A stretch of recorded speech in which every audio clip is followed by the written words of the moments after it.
Hey guys, welcome to another conversation for conversations we need to have. We're excited that we have so many articulate people who are going to be assisting us with our conversation on tonight. That conversation is going to be led by our viewers. Your comments, your questions. That is going to lead our discussion for tonight. So we have Miss Jennifer from Gainesville, Georgia. We have Pastor Larry from Tallahassee, Florida. We have Miss Gloria Cisse from Macon, Georgia. We have Mr. Joe Knopf from Georgetown, South Carolina. We have Dr. Chris Reese from Atlanta, Georgia. And we have Mr. Hunter Tyson from Macon, Georgia. So we're going to be switching out. You'll see a couple of faces going in and out. If whoever you want to direct your question to, just put their name in the question and we'll make sure they answer that question. So how you guys doing tonight? Great. Yeah, I am doing well. I can't wait. I hope the audience gives me something to really sink my libertarian teeth in. We will try. If not, then I have several things. Great. Yeah, that's fine. Dr. Reese, your shirt. Tell us about it. It's a little bit from the motherland, a representation of the people. It is the Afrocentric version. That's, of course, more local than abroad. However, I love this piece. It was actually picked up by a dear friend and mailed to me. And so I'm very excited to be wearing authentic gear from the land. Okay. Wow. So when you said what part of Africa is it from? This one I was told was Nigeria. Okay. So anybody want to give an update on everything that has happened since the last time we actually met? When did we meet? It was right after the George Floyd incident. Time doesn't mean anything anymore. Right. Yeah. So, if it helps, I thought it was Monday. It's what? If it helps, I thought today was Monday. Bless your heart. Wow. That's not a good feeling. Yeah, but the weekend will be a very nice surprise in 2 days. When you're expecting it to be Wednesday, it'll be Saturday. The sense of relief you must have had when you realized it was Thursday is nice. Yes, I've been off for 3.5 months now. So yeah. I think all educators have. Hey, let me know if y'all need a civics teacher, Brian. We'll definitely. I bet that'll be an interesting class. It would be a great class. I am also qualified for that role as well. Not according to Joe, but according to the state of Georgia. I am also qualified for that. Taught civics and political science and AP psychology. Not according to Joe, but according to the state of sociology and. I hear some echo in the back. I don't know if someone has another phone or another object playing, but if you got Facebook on, you got to kill that volume. Yeah. Okay. Hang on. I'm gonna remove someone and bring Hunter on for a second so he can get in on this banter. It's going to be Joe this time. Joe. So this is Mr. Tyson. Hello. Hey, Tyson. Hello, Tyson. Welcome to the group. Can't hear you. Hold on. There it is. Can you hear me now? Yeah. Yes. Yes, great. I've had a lot of technical difficulties, so bear with me if I'm coming in and out. That's why I've had to transition to my phone. So I'm on my phone right now. That sounds good. Yeah, great. Okay, awesome. Okay.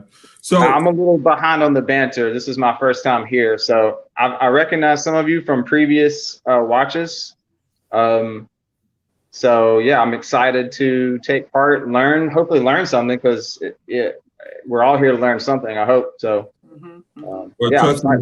we have two professors, well, three technically on the panel. So if you don't learn anything, then we need to look at our credentials again. I didn't write a syllabus for this course.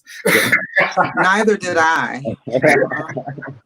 But I'm glad to participate. I am.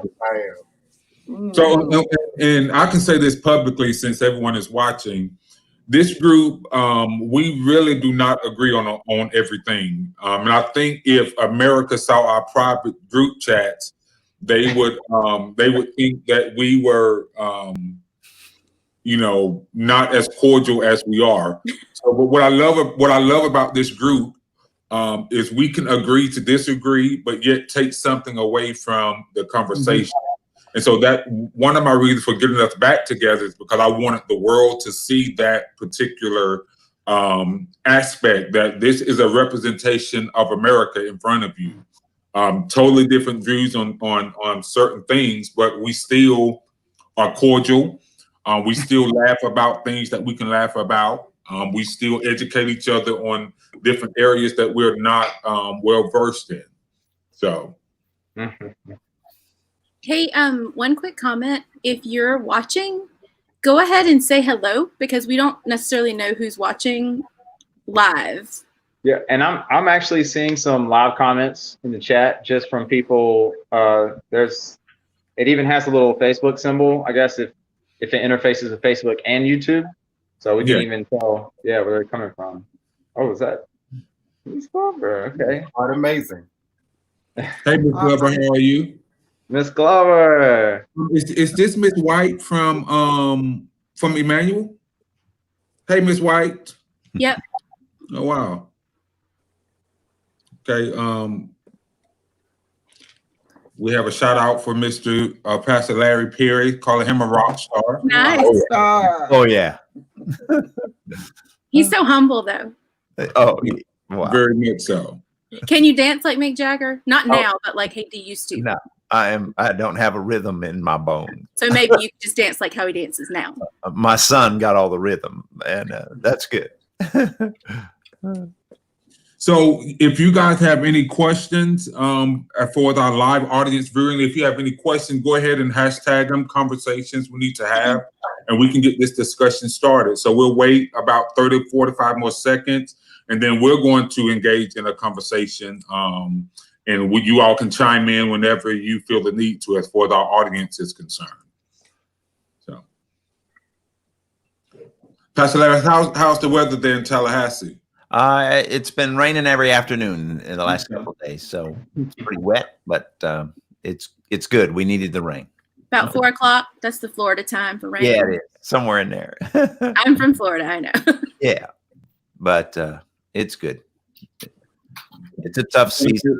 Leon County just mandatory masks, so everybody's reeling from that and not knowing how to adjust from the mandatory mask.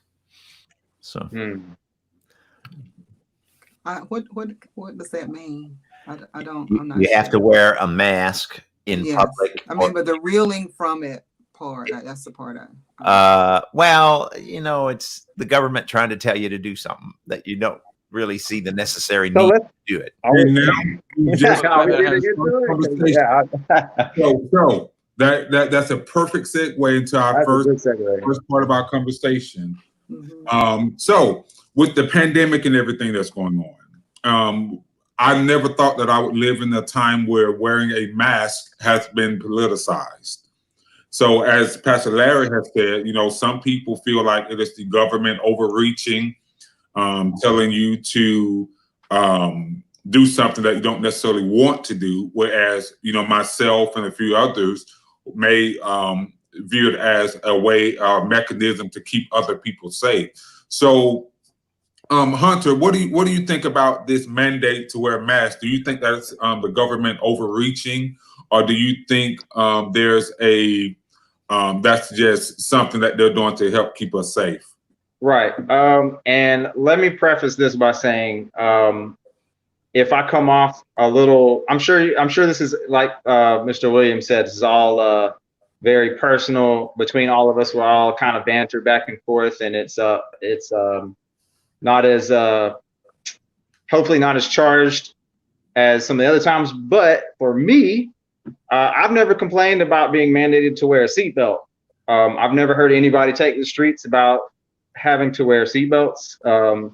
follow really basic, essential safety standards. But more importantly, a mask is to me, it's such a petty thing to hang an entire movement on when yes, there may be a very, very, very, very small percentage of people who cannot medically wear a mask.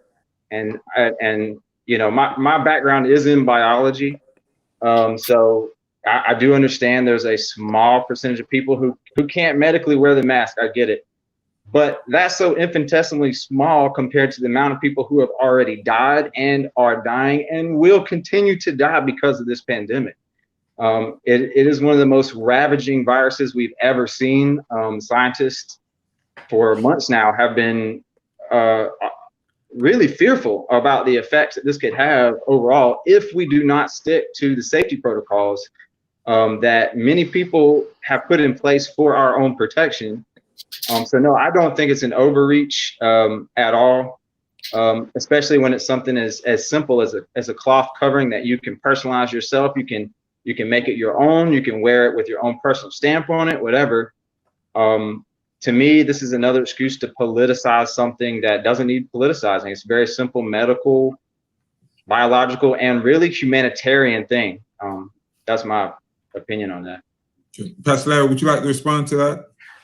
Well, I got a pretty diverse congregation, and I have people that are mad and are not going to come to church because I've asked them to wear a mask. And I've got some people who don't want to come to church because not everybody's wearing a mask. And so it's kind of like, if you do this, you're in trouble. And if you do that, and you're in trouble.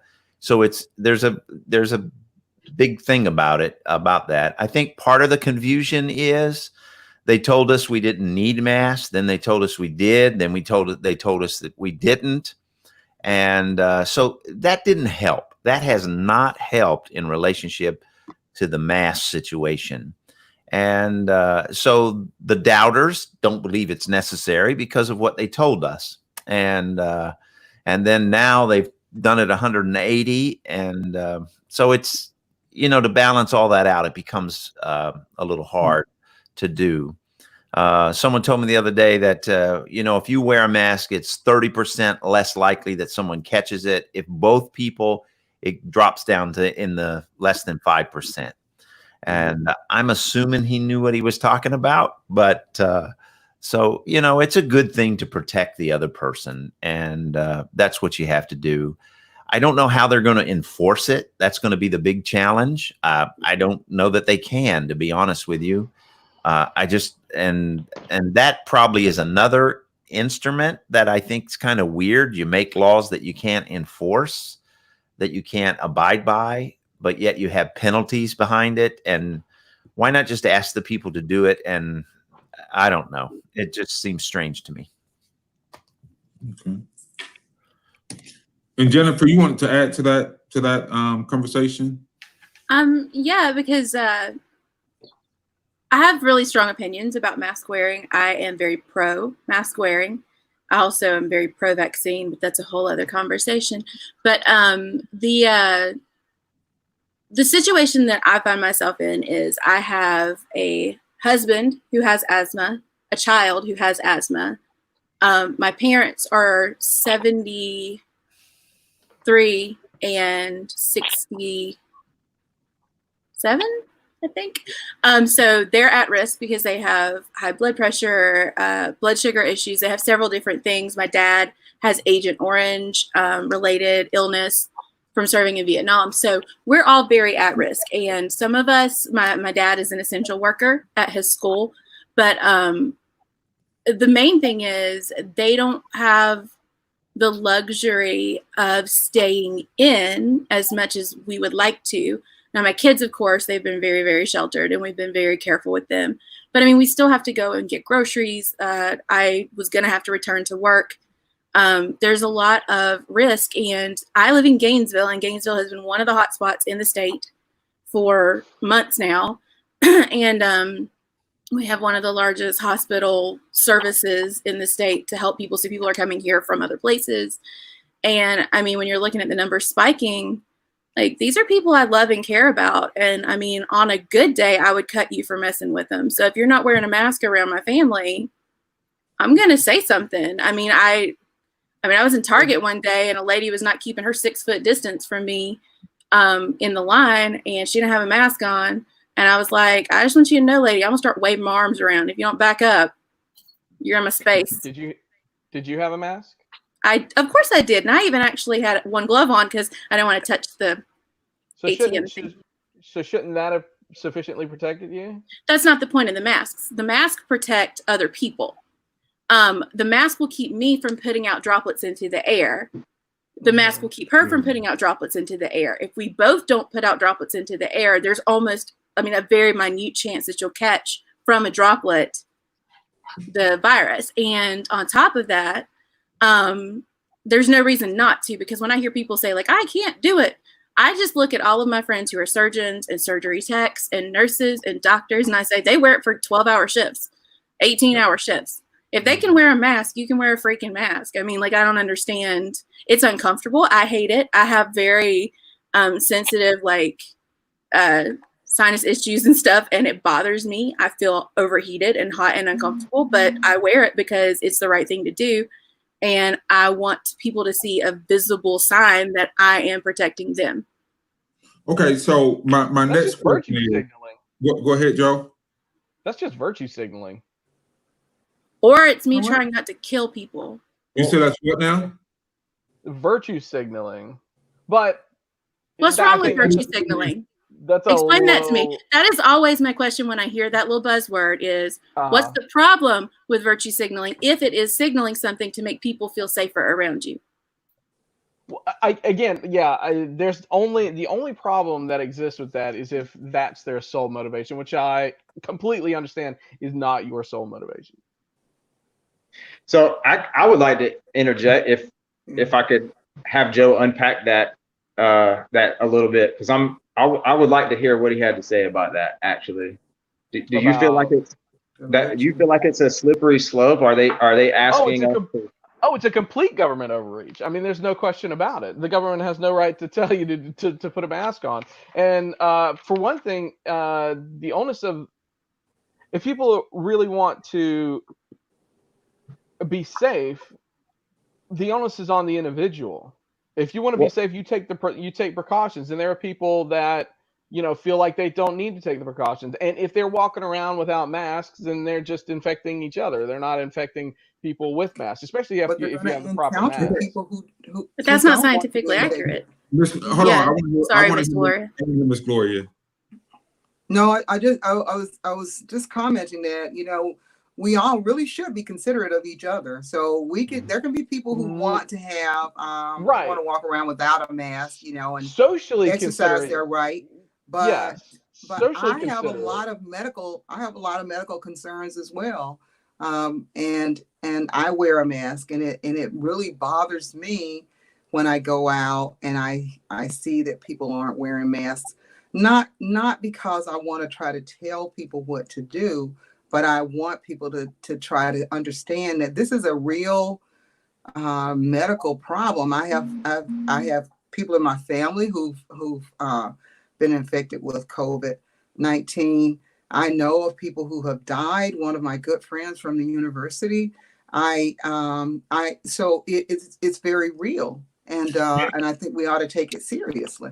And studies have shown African Americans, due to economic and other issues, are 3 times more likely to die from COVID-19. So there's a. Go ahead. I've not heard any economic issues why they're more susceptible. There are a lot of economic discrimination, neighborhood medical availability. Not having. Well, how does that make them more susceptible? Because because they are compromised. We are compromised, right? And on top of that, from another perspective, if you don't have the type of job that will allow you to have the coverage to even be checked, and even if it's free, to have the coverage to go and get the treatment needed after the follow-up, then that leaves you to figure it out on your own. And people are disenfranchised because there are actually communities where, just as I used to work on food deserts, there are actually healthcare deserts as well, where the nearest facility is so far away. And if you don't have a job or you don't have a vehicle or a way to get there, plus you don't have the benefits to cover it, that puts you in a peculiar situation. So it's life or death for them. And for the other set of people, where vaccination, even if there were a viable solution, I'll say for myself, I barely trust the medical community on vaccines because I still think of the Tuskegee experiment. And so those are very much a struggle for a community of people who continue to be rooted in disenfranchisement. And if you toss in the fact that just in general, the types of health issues that affect African Americans versus other races of people, you're looking at blood sugar issues, respiratory issues, and heart disease affecting people of color who are specifically of African origin far more than other communities in general. And those are the exact issues that make COVID deadly. So there's a big overlap. How did that happen though? Like, do they have diabetes? No, I'm saying there are far more people represented in the African American community with those issues. That. Yeah, I understand that, but all those things also seem like. Well, that question that you're asking, I mean, since we're talking about it, it's a system. Like it's hard to explain in just a conversation because it's a system that has been put in place that make Black people more susceptible to the HIV virus, to the COVID-19 virus. So that system is, the lack of medical care within Black and African American communities, the economic depravity of Black and African American communities. So all of those issues play a role in making Black people 3 times more likely to die from the coronavirus. Oh, go ahead. No, I was just saying, I thought Black people were more susceptible to HIV because of a genetic predisposition. But as far as COVID-19, because all these symptoms sound like they have diabetes, and I imagine that most of the people who have gotten it in circumstances like that have gotten it because they have diabetes, and I think we all know how you get that. And I don't think a lot of them are type 1. I can't imagine a lot of them being type 1. I just want you to say. Let's pause for a second because I want Dr. Reese to respond to that, please. I'm just saying it's not. I'm not being racist. I mean, if they have diabetes, they have diabetes. I mean, anybody can overeat. Well, let's start here and then I'll move forward. Let's start with the fact that it's that line of questioning, even though unintentional from you, I know for sure. That line of questioning and ideology aligns with the thought process of, oh, they were slaves. We freed them. Why didn't they just leave? Leave and go where? Oh, go back home. Go back home where? I don't know how to get there. Don't know how I got here. And by the time we were free, we were generations away from the people who were actually enslaved. So, that's one of those concerns that we have to look into. So let's move forward to what you were actually asking. The community that is identifying as African American Black in America has been disenfranchised by a systematic system that is organized, that I acknowledge myself as an exception, but I'm still a part of the community. If you are not given the tools and the resources, then how do you even know they exist? I'll give you an example. When I was getting ready to go to college, if I had known the names of some of the other colleges and other places, I would have at least looked them up to decide which one I wanted to go to. But I went through a 12-year school system that was predominantly African American and didn't even know the names of schools in the next 2 states. So I couldn't even find out how to go to these schools or what their admissions requirements were because I had never heard of them.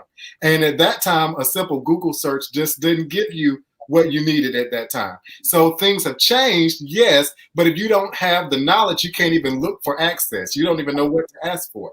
And so that's the problem with many people in the African American community. Even if it's not a generational issue, which it is, even if it's not a genetic issue, which oftentimes it is, having access to the information becomes even more difficult because you may not know what to ask for, and you just may not have heard of those solutions. And I want to put a pin in that because we have a question from one of our audience members that And this question is for Pastor Larry. And it says, question for Pastor Larry. What do you think about activist Sean King's statement that statues of Jesus that are white should be torn down? Well, I made a little post. Someone asked me that on one of the posts that I made on Facebook.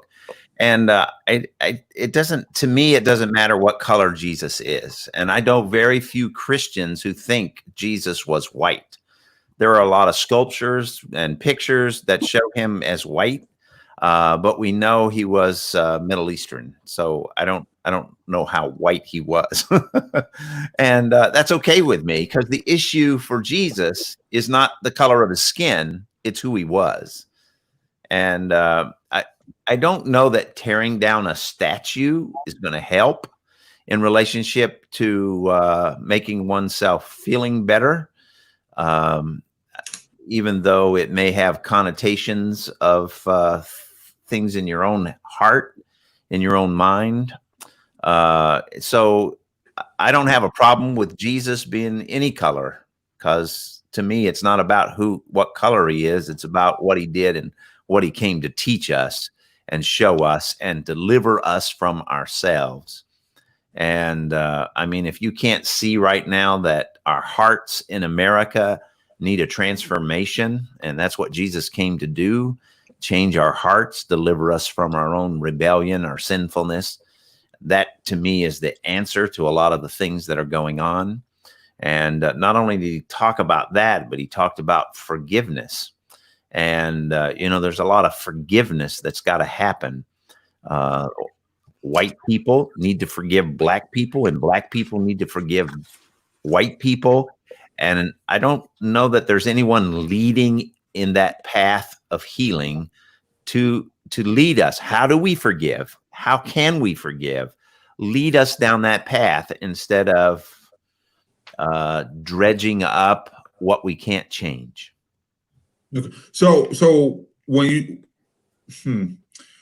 when you say that most people don't believe that Jesus was white, I agree with you on that regard. But looking in from the outside, if I was a person looking in from the outside and I look at all the portrayals of Jesus, you would think that he was white. And I know that have to do with the European perspective of Christianity, but most churches portray Jesus as the white savior. So I think the bigger issue is with Mr. King's post is the same with the Robert E. Lee's and things of that nature. And I'm speaking from his perspective, or his perceived perspective. He seems to assert that, Black people have had everything taken from them throughout history and used for the betterment of white society. So he's cutting to the chase with it. And it is incumbent upon the Christian religion to acknowledge publicly, just like we want white people to say Black Lives Matter, not necessarily the organization, but the actual philosophy. He's saying, we want you to say that Jesus was a Black man. So can you unequivocally say that as a pastor and as a leader in the Christian community? I think Jesus was not a white man. Okay. And I can respect that response. Pardon? Yeah, I can fully respect that response because, I mean, come on. Pastor Larry's very honest with his opinion. I love it. Yeah. Hair of lamb's wool and skin of olive. We may not, get the full credit for claiming Black man. And if you want to give yourself olive, okay. but at the end of the day, we know he's not solely responsible. But I will give a reference to a scholar from a video that was called Hidden Colors, I believe it is. One of the scholars said that was one of the tactics of bringing the slaves into this religious practice, was the idea of you must give them something that they can hold on to and that they can respect, in a sense that they have seen as a figure of authority and power. And so I have to give them white Jesus, because then I can control the process of what they do. So I don't want to divert the conversation, but I just want to bring that up, that there is a messaging within my community that I'm addressing to my community, that if, we want to look at things differently, we need to look at how we portray Jesus in our own churches as well, and then not blame external circumstances or external issues on how we have portrayed Jesus in our church, but be responsible for that in which we have done ourselves too. And I think that would be true when I say God the Father, how good God the Father is. If you've had an issue with your father, that can be a big stumbling block to coming to God, who is a father, and he tries to do that. So, our own perceptions cloud the picture of who Jesus really is and what he wants to be. And any way we can break away from anytime we can break away from the trivial to get to the issue, and don't take it and say that I was calling skin color trivial. Oh, no. I'm not saying that. I'm just saying. We understand when you say that. We can't say we understand when everybody else say it. I don't know that it's trivial. I would like to hear, trivial, because when it's a representation of God or the Son of God, then it becomes incredibly significant. So, and if we're teaching people to think of the image of Jesus as the representation of our Father, then what are we saying? So I think we really have to think about it. So and then therefore, we have to address it appropriately. So one of the 10 commandments is make no graven images.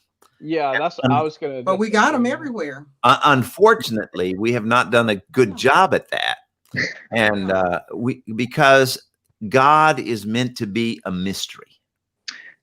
Can I would like to add on to that too, Pastor Larry, if you don't mind, and piggyback off of is it Dr. Cisse? Dr. Cisse, that's it, right? Miss Cisse. Okay.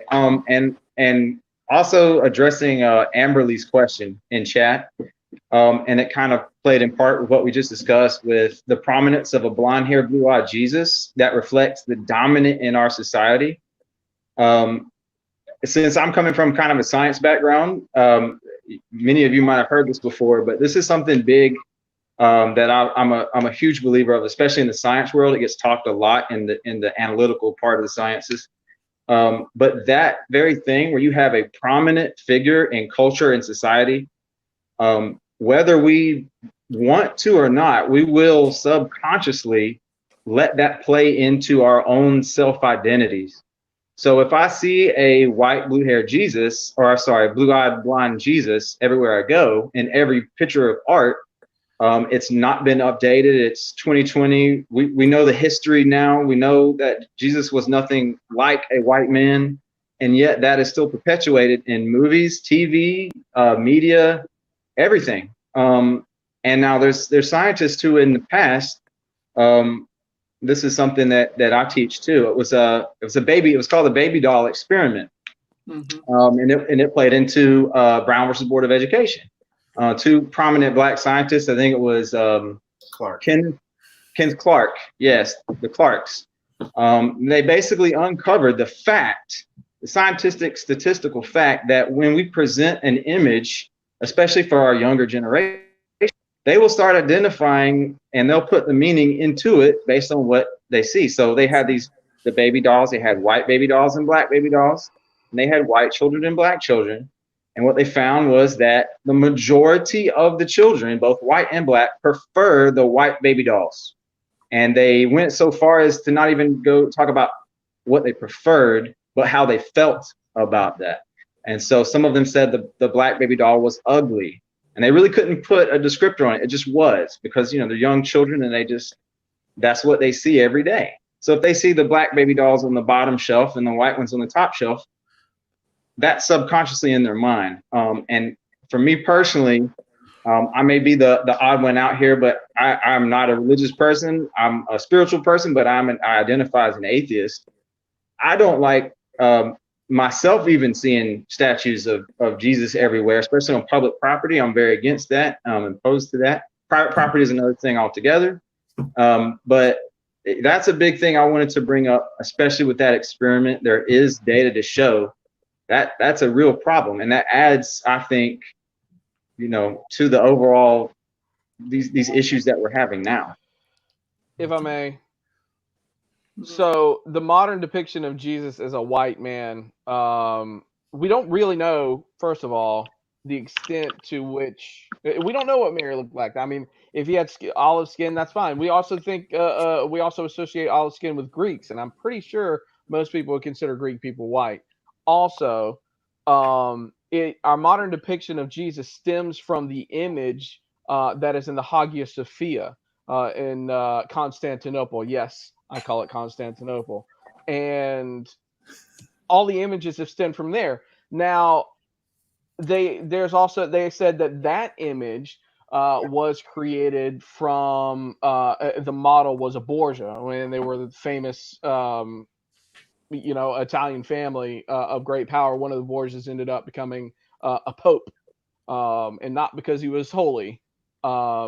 So that, and it's just stemmed from there. Now, Hunter, there has never, I mean, you can't say all the depictions of Jesus is blind. I don't know where Amberly's getting that from.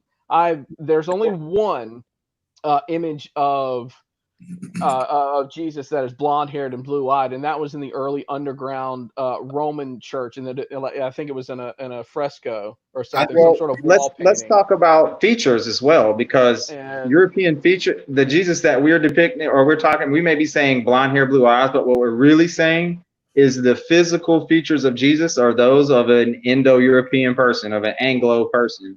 Well, and has there's no. Well, then say that. Also, Joe, you went to a very historical perspective, and I respect where that is. Yeah. But I want to bring you to where we are in the conversation about it is when you go into a black church.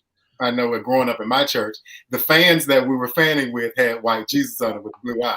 The engravement in the windows, the stained glass was white Jesus, even in a black church. So that's where I think the disconnect is, that we're saying that in the interactions of people who are around, not so much even the statues depiction, but just in our general practice of Christianity, that is a message that's progressed. So let me ask this. What do you think is the root of wanting to get rid of a white Jesus? Or a black Jesus for them? Because I don't think. So what's the root cause? Is it hate? Is it what is it? No, I think people are very much expressing their passions in different ways. I think it started with the conversation of the other statues that were being knocked down, particularly in the UK.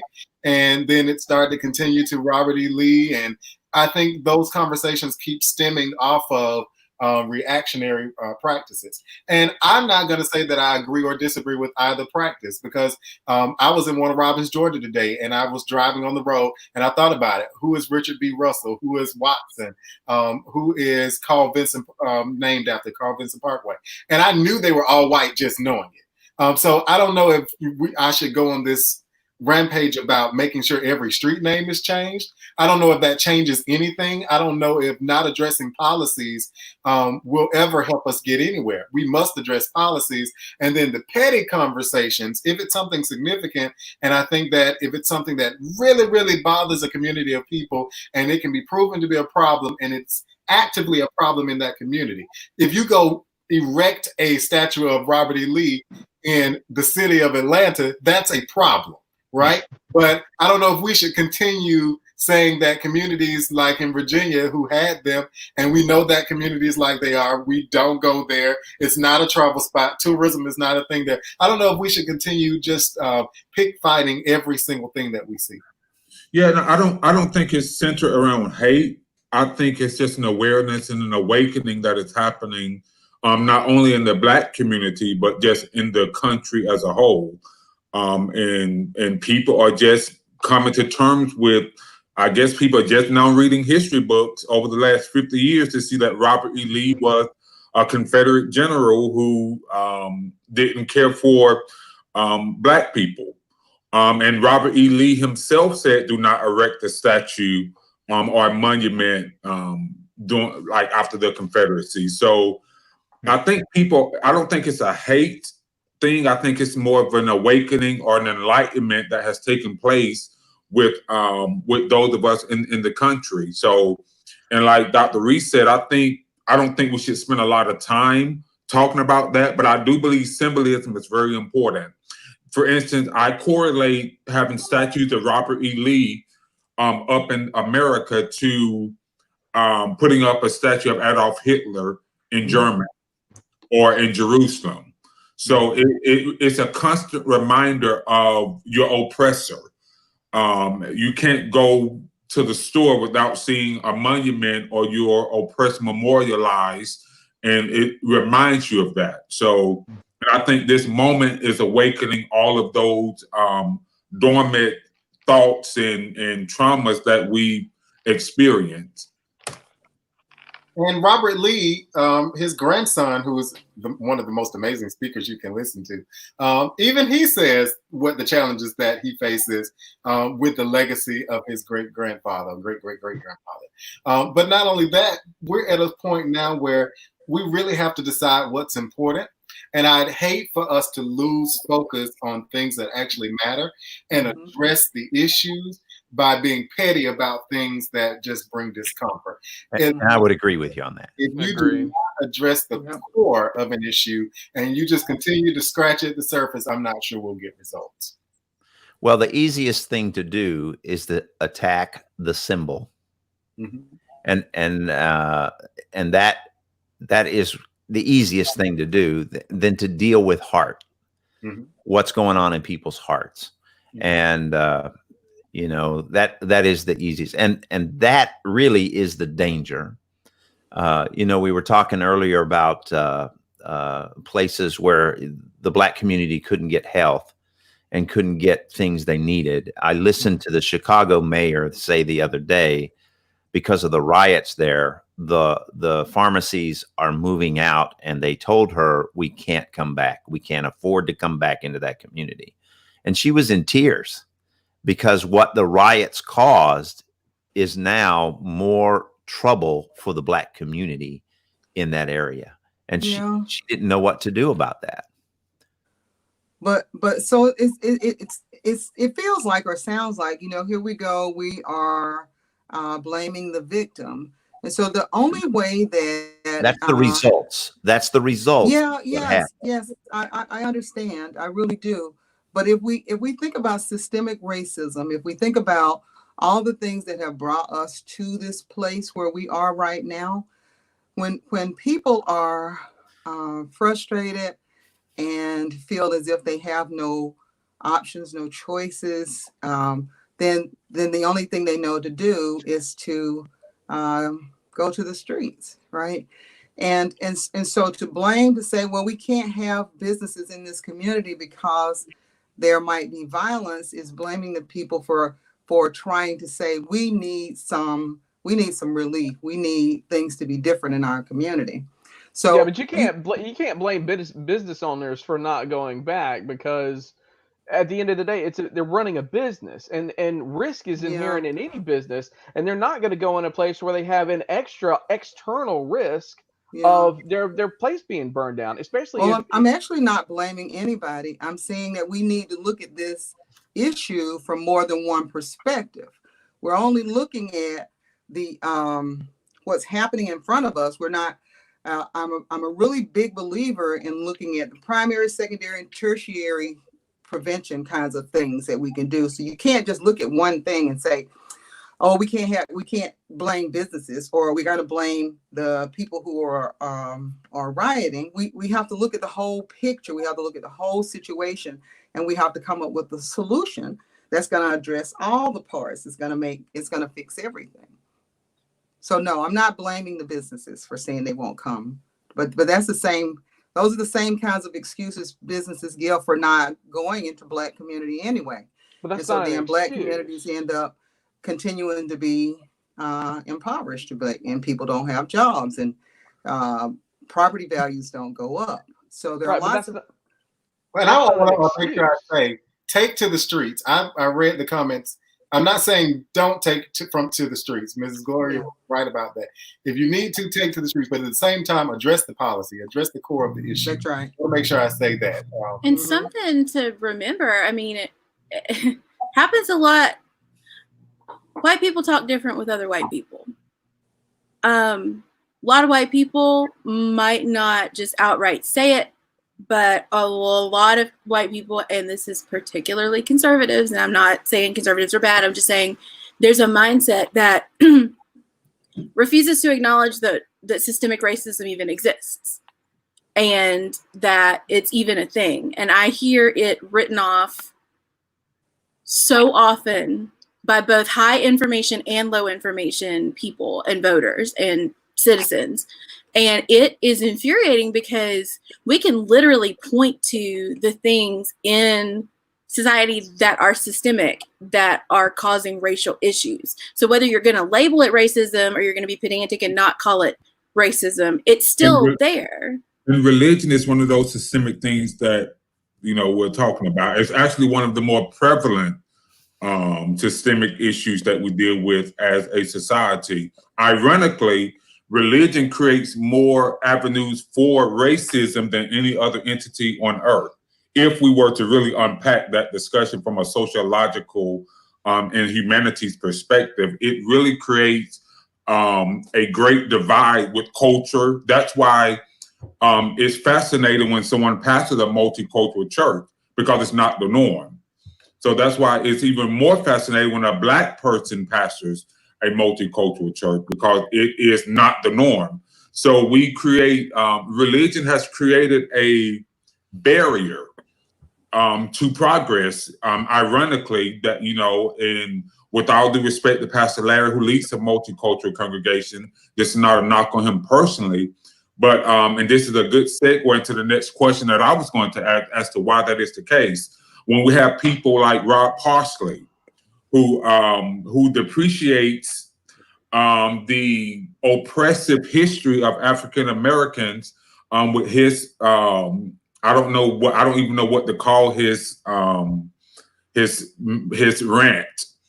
but it is that type of thing. Although I know that white pastors are dealing with a struggle on how to respond to these tumultuous times, but when you have white pastors, you know, who pastor multicultural and diverse congregations saying things like pretty much get over it, you know, the forefathers freed their slaves before they died, which I really want to tell Pastor Parsons to go back and study history, because that is not the case at all. And also with the pastor out of Atlanta, Lou Gigolo, whatever his name is, who relegated, you know, when he was asked about slavery and some other issues, you know, he coined the term, instead of white privilege, you know, he wants to refer to it as a white blessing, because they did not have to adhere to they did not succumb to the nature of slavery. So when all of that, not true. Well, hold on for a second. All of that stuff has to do with why we want the statues torn down, because somehow white America has gotten arrogant about even religion and Christianity, and has tried to project a certain Christian doctrine on America that is only in their mind. So I do want to unpack that Lou Giglio statement about white privilege versus white blessing. And I want to defer that to either Joe or Pastor Larry, or as far as your thoughts on that. I'll be happy to take that one. I wonder, I do wonder, and I don't know that that's coming necessarily from, I think it's like a faux theological position. It's just a very stupid statement. And I say that because one of the things that sort of really got under my craw, since we talked last, it's that I'm not a white Christian. I'm a Christian, and this is where nuance is important. Sometimes it's not, sometimes it is, and I think this is it. I'm a Christian who happens to be who is white, because my identity, as per Galatians 3:28, I believe it is, my identity is now in Christ, and I certainly don't like the idea. I don't like, certainly not perpetuating the idea that there's some sort of white blessing. I don't know how many. I honestly don't know how many people could possibly agree with that. A lot of people. A lot Well, of people. yeah, I know, but in light of what it actually means to be a new creation in Christ, and have a new this new identity through Christ, and it's a spiritual identity. Our skin doesn't change, our heart changes, ideally, of course. So, some people, it takes more work than others. I'm certainly one of those, but that's not, and I also take umbrage with the fact that religion, when you say religion, poses the biggest barrier of racism. I don't think that's true. I think people may use religion as some sort of this justification where they're jumping around, trying to connect dots that aren't actually there, in order to morally justify subjugating other people, so they can feel better. But that doesn't make it theologically accurate. The Bible does acknowledge that slavery exists, but I don't believe that it actually gives, so I don't think it sanctions it, and I don't see any. What about obeying your masters? It's in the Bible. That's a different context, isn't it? Yes. I mean, kind of, yes, but I mean, it was used to justify chattel slavery. Let's let Pastor Larry. It acknowledges it. There's a difference between acknowledging it as a system and sanctioning it, Larry. Well, I think when you look at the history of Christianity, you can see that Christianity played a major role in emancipation. I mean, there's no way you can separate that. And William Wilberforce, and then over in America, the same, that translated over. And thank God for that. Since the beginning of time, Adam and Eve's first sons killed each other. I mean, one killed the other. And so this relational problem, these relational issues, has always been the forefront. And it all stems back, Christianity believes, a relationship with God. And when you get your relationship with God right, you can then treat others the way he wants you to treat them. If this is not right, Christianity and theology says your relationships with one another is going to fall apart. And when you get close to God, that's what happens. Jesus said they're going to know you're my disciples by your love. And we talked about this last time. Just because I say I'm a Christian doesn't mean I'm a Christian unless I'm demonstrating the kingdom through love. And that's where it all falls apart.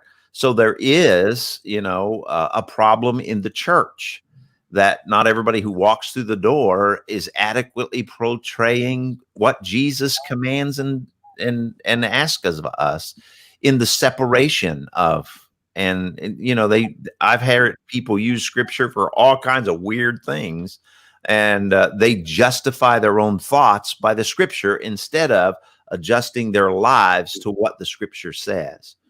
And in an economy of the New Testament and throughout scripture, there was slavery. You see that nations conquered other nations and created a slave unit to do things that didn't work right. And so you see that through scripture. And in the New Testament, when they're talking about slavery, I tend to, and this is probably my own prejudice now, I have to admit that, but I tend to see that as an employer-employee relationship where that the Christian owner is to, or the employee is to treat with respect the person that is there. And I think that's would help us immensely if we could see that. But because the bottom line is we have to do a better job of treating each other with the dignity that comes from being a part of God's creation. And we also have to be very careful within Christian community, because we have so many different sectors and groups, in being lost in the trenches of translations. So part of those issues happen with, I'll give you simple examples. We mix up the idea of deities, and we think that we're supposed to be worshiping Jesus, but the truth is we're supposed to be following Jesus, and we're supposed to be worshiping God. That's true. Next is no, it's just no. It's the same God. That depends on how that's how depends on how you translate it, the Trinity. And you would have a different opinion in 5 different churches. Yeah, no, that's heresy. Within the Christian faith have different perspectives on the Trinity. And so if you believe the Trinity as being one with separate 3 entities, then you might have one belief. If you believe in 3 entities into one, which is the opposite, then you might have the opposite of that. So my point was that some people don't look at it the same. So my thought process also is to remind us that we have to look at our message of the Christian faith as following Jesus, who shows up in the New Testament. And we often hear this conversation of, I've actually heard someone who professes to be in the Christian faith compare the conversations between Moses and Jesus. That didn't happen. You need to go back and look at days, time, and organization of the scriptural text. And so with that being said, it's difficult because you can have a conversation with someone who proclaims to be atheist or agnostic, and they will spit the Bible at you. You could talk to a Jehovah's Witness and will give you scripture by organization. You can talk to someone in Judaism and they can tell you what's going on. Muslims can tell you. The problem is the translations get totally lost often in the Christian faith, and it could be because of denominationalism, but I think it could be some self-ignorance as well. And I also, even to unpack that, I think one of the, because Pastor Larry and Joe, would you all agree that the world is when the Bible says judgment will start at the house of God? First of all, that scripture is, it is, just my minuscule theological background. How the world is operating is a direct reflection of the church, in a sense. And I mean that within context. And so one of the bigger issues with religion, and when I say religion, I know that Christians have this thing where, there likes to be a ownership of the word religion. So when we say religious freedom, Christians only think that means Christianity. But when I say religion, I mean all religions encompassing. So what happens is we still miss the big picture. I heard Joe say earlier, he's not a white Christian, or, unfortunately, you are a white Christian. I'm a black Christian, if that was the case. And because color does not cease to exist because you're religious. I said that exact thing. Yeah. So I think there are, what we're missing is we still do not acknowledge the color aspect of things, even within the church. And even if we go back to the Old Testament, as what Dr. Reese was saying, I know he has his preacher robe on, so I figured we would get a sermon. But if we go back, another finger. as we go back to the Old Testament, when Moses married an Ethiopian woman, I was just going to say that. And his sister and Aaron were so opposed to it that she had to be cursed with leprosy because she was so racist towards Moses marrying a black woman. So we I think we missed the mark in religion and in society, because it's okay to say you're black, I'm white, you're black, you're gray, I'm purple, whatever the case may be. I think that needs to be the starting point for any conversation. I'm about to bust over here. I'm sorry. I got to put this in. I want to step back for a second to the discussion we were having a second ago regarding slave as a term in the Bible, because I appreciated what you had to say, Pastor Larry, and the fact that, the way that you view it.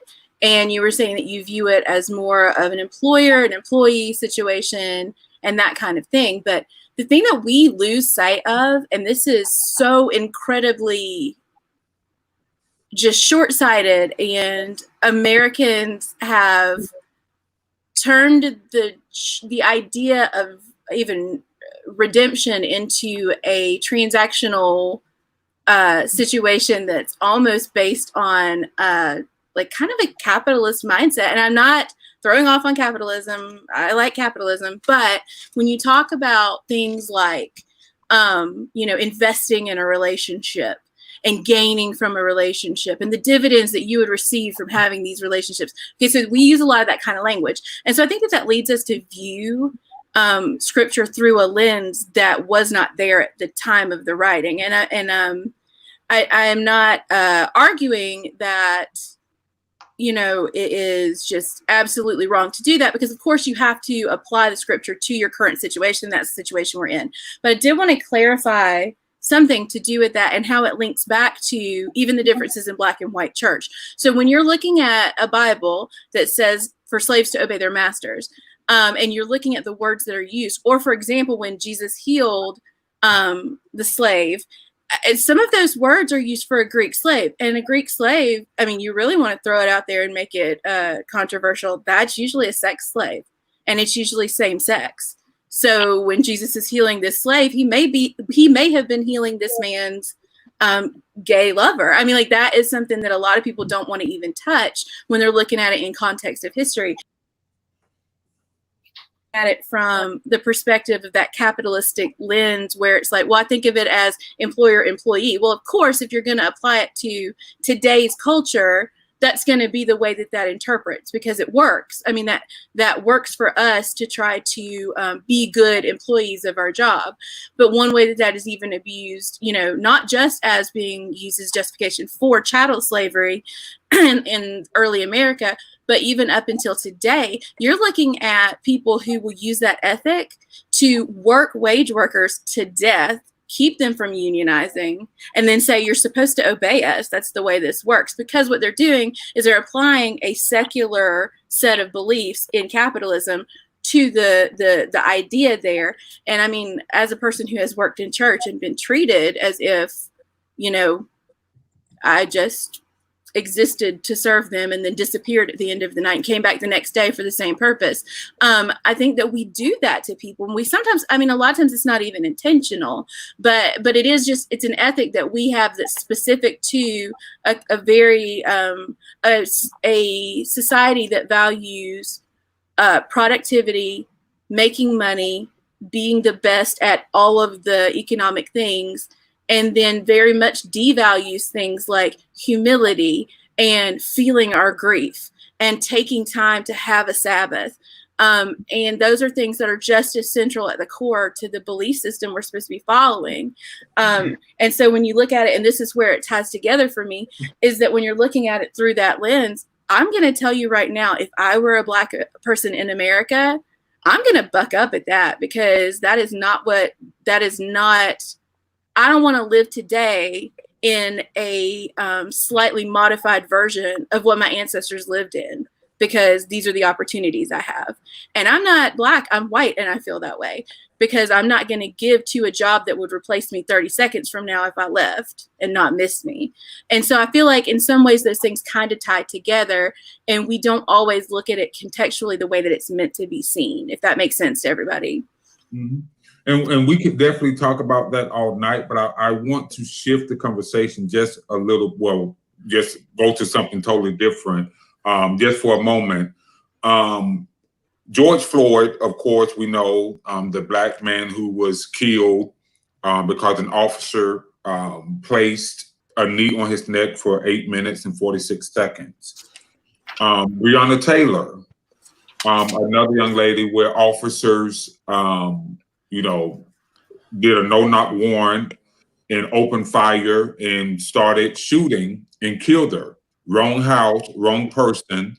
Her boyfriend was charged with attempted murder, but later released, and all charges were dropped. However, the officer in the Breonna Taylor situation has not been charged as of yet, unless something has developed that I'm not aware of. Why do you think that's the case? Do you think he will be charged, and do you think he should be charged? That's open for anybody. He is protected by his union, and the fact that there are really, really strict laws in there that protect officers from civil action, as well as really just unbreakable union rules that exist solely to protect the police. And a lot of times it's just a matter of the department not having the resources or desire to shake it up. I mean, I've been reading a lot about that lately. And that is something that I think that a lot of people who are on the right, as far as libertarians, actually have problems with as well, because it puts people above the law, which is dangerous for all citizens, especially people who are more vulnerable. Yes, I would love to jump in on this. I'm sorry. I know I hope it doesn't seem like I've dominated the conversation, but I really want to talk about this. It is whether he should or should not. Like Jennifer brought up, this qualified immunity. He was acting within the confines of the policy of the no-knock raid, so he is protected. He should not be protected because that should not be a thing. No-knock raids should be ended. Because they create this very situation, and they've been so careless in the past of these raids where they busted on the wrong people, just like Breonna Taylor. It's absolutely just a travesty of it places cops above reproach even and it bothers me to no end some of these conservatives, the conservative mindset, the bootlicking that goes on in the conservative. Well, the cops are just doing their job. It's like, well, last time I heard just following orders was in 1945 in Nuremberg, and it didn't fly then, and it shouldn't fly now, and it was just as wrong then as it is now. This is my plug, by the way, for Joe Jorgensen 2020, Joe and Spike 2020, because we have to. If we want to address the political situation of it, Joe Biden was the guy who championed this new police state back in the 90s. He was a huge part of it. And the only candidate out there who's wanting to really put a stop to this is the libertarian candidate. Now, I know, people don't like third parties, and that's understandable, but it's more important now than ever to consider, well, wait a second, are we really doing the right thing here? Are we really picking the right guy? Because it definitely isn't Joe Biden if you want to talk about mass incarceration being a problem, especially if you're talking about mass incarceration as a result of the drug policies and the drug war, because he was a champion of that too. Hey, Joe, let's back up for one. Let's back up for 1 second, because I don't want to. And you open up a can that I definitely want to go into, but I want to stay focused on the Breonna Taylor situation. And when you say that they have qualified immunity, I think the qualified immunity goes out the door when you realize you did the no-knock warrant on the wrong house, the wrong person, and you have people who are in their bed sleep, and you just shoot and kill them. And it reminds me of— It should. Yeah, it should. And it reminds me of, I don't know if you all know who Fred Hampton is. Yeah. It was almost a similar situation with him, where the officers just barged in and just unloaded. So it's hopefully that law will be passed. That reform will happen. I did listen to a little bit of Representative Tim Scott, who is a Republican. Yes. In his From police South Carolina, by the way. Yes, because I don't know who the libertarian candidates were you were talking about. You may want to jump on another ship with that one, because I have no clue who those people are, but I will research him. But It's a girl. Yeah, it's a woman, the only female candidate. Oh, wow. I want to be careful in saying, because I don't want to be disrespectful to any sides of parties, but I do want to say, regardless of the track record that we want to bring up about Joe Biden, I don't want to skew the numbers. So I would hope that the libertarians would help us with these numbers at this point, because we're at crunch time. And without those careful decisions and sacrifice, we're going to make some mistakes if we don't work together. And this is the prime opportunity for libertarians and extreme liberal Democrats and conservative Democrats like myself to work together and try to find a way to fix this current. Yeah, we're on the same side on that. I mean, Listen, I don't, it doesn't matter to me if they dug up, if they found Jesus's tomb and dug him up and put him on the ballot. Come on. It does not matter. Anybody but who we have now. But the thing that we have to remember is, I mean, this happened in 2016, and it was a problem where people get a conscience all of a sudden. So they've spent the last 4 years, I have a not polite term for people who are true Trump believers that I won't use, but it rhymes with Trump and it's what they do. They will sing his praises, and then all of a sudden they have a shift of conscience, and that's great. So what we need to do, and I'm not saying like to vote for Trump is, means you're a bad person. No. Kind of. But, I'm not going to not say that either, because I know people who will choose him because they are not nice people. And I think that it's a very nuanced issue for some people, because they truly are hanging their hat on that abortion issue, and it's a problem for people. And but one thing to realize is, as we go forward, you're never going to have a candidate that's all the things you want it to be. But the thing that we don't want is a dictator. The thing that we don't want is a person who is seeming to lose some of their, it feels like being trapped in a corner is what we're seeing. And I don't want people to ignore that or write that off. We need to observe it with open eyes and then consider, because I know people who are truly conservative who are considering literally voting for Joe Biden simply because their own party is turning from itself right now. And I respect that a lot. And sometimes it means making a move you don't want to make.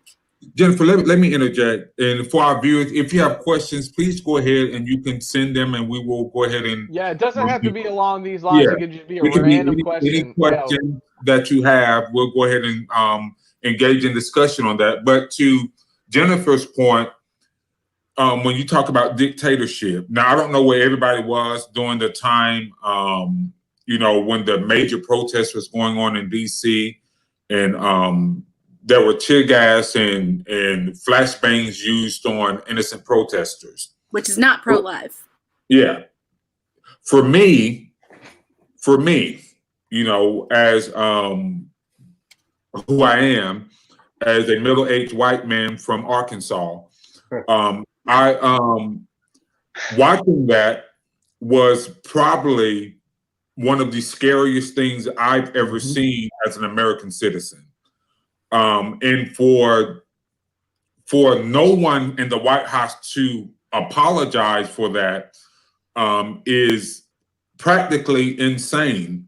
Anyone who was not fearful that we were teetering on a military state or a dictatorship from that moment alone I have a lot of questions. So it's one of those things where we have to make sure, and like Dr. Reese said, everybody needs to come together. Unfortunately, with this current administration, I don't see any means of coming together. When you fire everyone who disagrees with you, and you pretty much have broken every tradition that goes with the sacred office of being president. So, what solution? Let's pray to whatever God we pray to, the universe or whoever, that this doesn't happen. But if Trump had 4 more years, what do you envision the country looking like under 4 more years of President Trump, Dr. Reese? Well, it's difficult to answer because in my mind, I felt like we didn't need another Al Gore situation before we took a look at the Electoral College. So we're at this space now where, he became president based on the Electoral College. And I think this full 4 years would have been an opportunity for us to kind of dig into the research. I don't see it positive. The way we have just flipped in the negativity and the comfortability with being negative and mean to each other. We've always seen the violence in communities. People have always been kind of rude to each other in certain places. Not that everything was hunky-dory at one point, but I will say that there has been blatant meanness to each other. And if you're just a small member of Facebook or TikTok and you just go down your timeline, you can see plenty of examples of how it's continuing and it's being perpetuated in communities. And that is dangerous. And so I think another full 4 years of a Donald Trump perpetuates that track record of issue.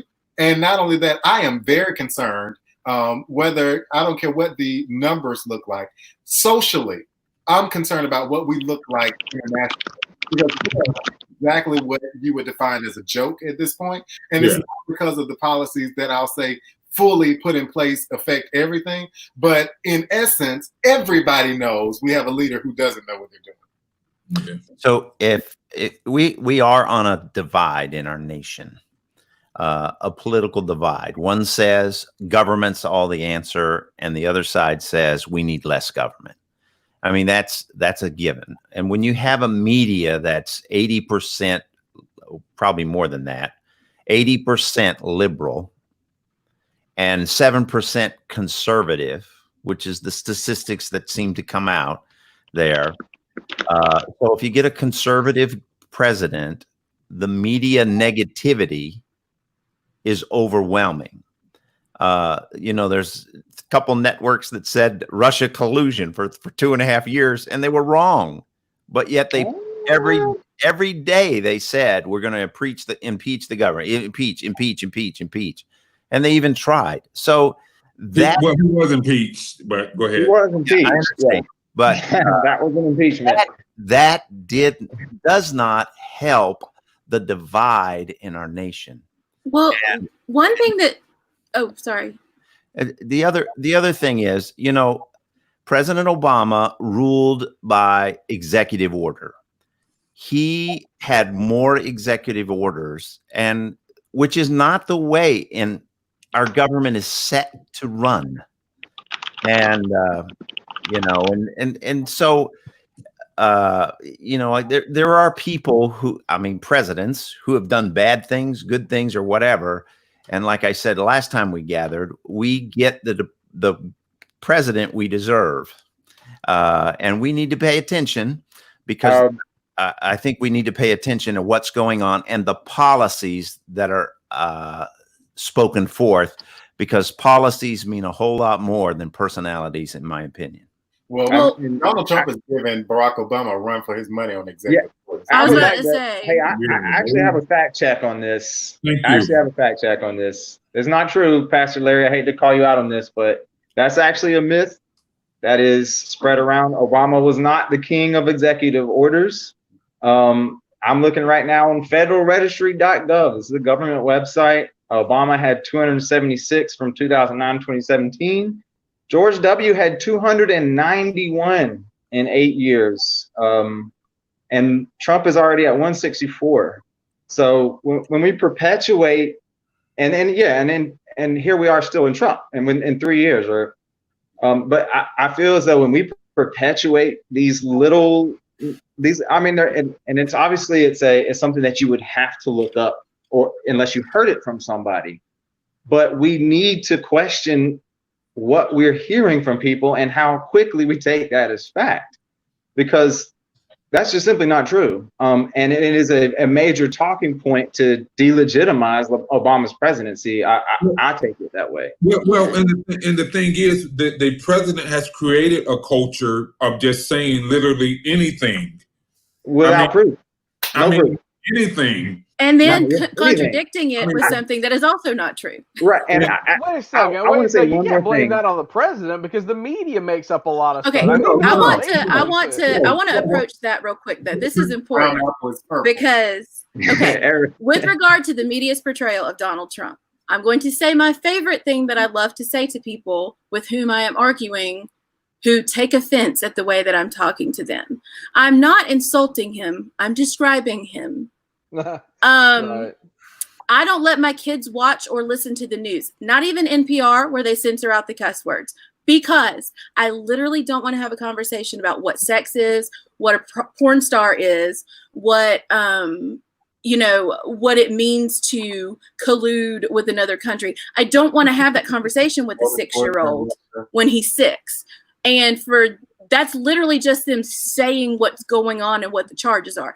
That's not even with editorializing or anything, literally just saying it. There's a lot of stuff there that I wouldn't say in front of my 6-year-old, and it's literally the highest office in the land, the kind of thing you want your kid to want to be when they grow up. I can't say that right now. And I know exactly what you mean, because when I walked into Walmart several years back when my son was 8 years old, and there it is, oral sex by President Clinton. Exactly. And I'm not saying that's only Trump. I'm saying, though, with regard to the media, Christians. Here's my dilemma. You would vote for Clinton today. No, I wouldn't. I didn't vote for Clinton in 2016. I didn't vote for Hillary. I was too young to vote for Bill Clinton. But let me say this. I don't like his policies on tough on crime and the drug war, because I feel like they're completely systemic racism based and that it harms people. And he's a huge part of that. And he's on the left. I mean, there's blame to spread around. And that's one of the issues that I find whenever people are discussing this stuff with me is there's always assumptions thrown in. Not that you're doing that, but people want to be like, well, you're a leftist. Obviously, this is what you would do. And I say to that, like, no, it's not what I would do. What I would do is hope that someone would want to be better, but in the meantime, try to do the right thing. I can't afford to stand on my conscience in this election, though, because I can't afford 4 more years of President Trump, because I care about things like public education, because my husband's a teacher, because I'm a former teacher. I care about things that will affect my children going forward, and I can't afford it.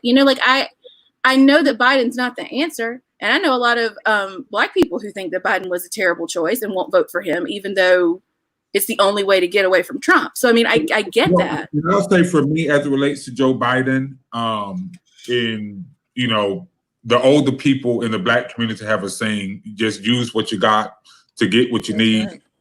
And because I am not a Joe Biden enthusiast by any stretch of the imagination. However, for me, what will determine my all-out support for Joe Biden is the VP that he picks, because that, to me, will shed light on a bigger issue. I have my choices based on the people he has put on his short list that I would prefer he pick. But there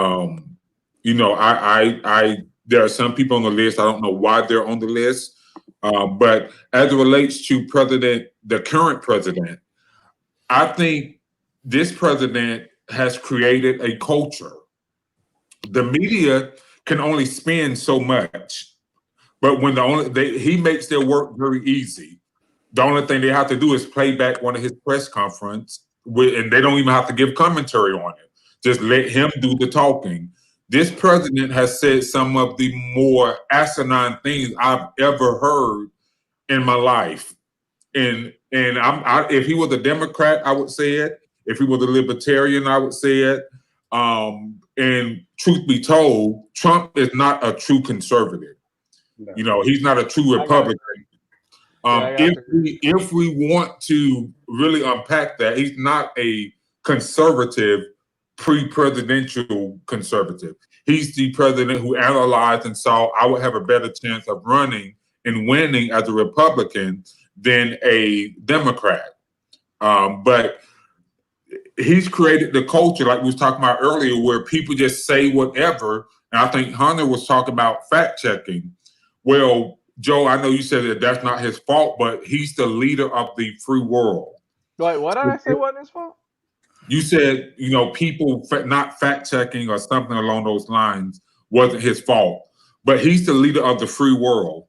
So it's his responsibility to create let's back up, even creating a sense of calm with everything that's going on now, from the police brutality, from the pandemic.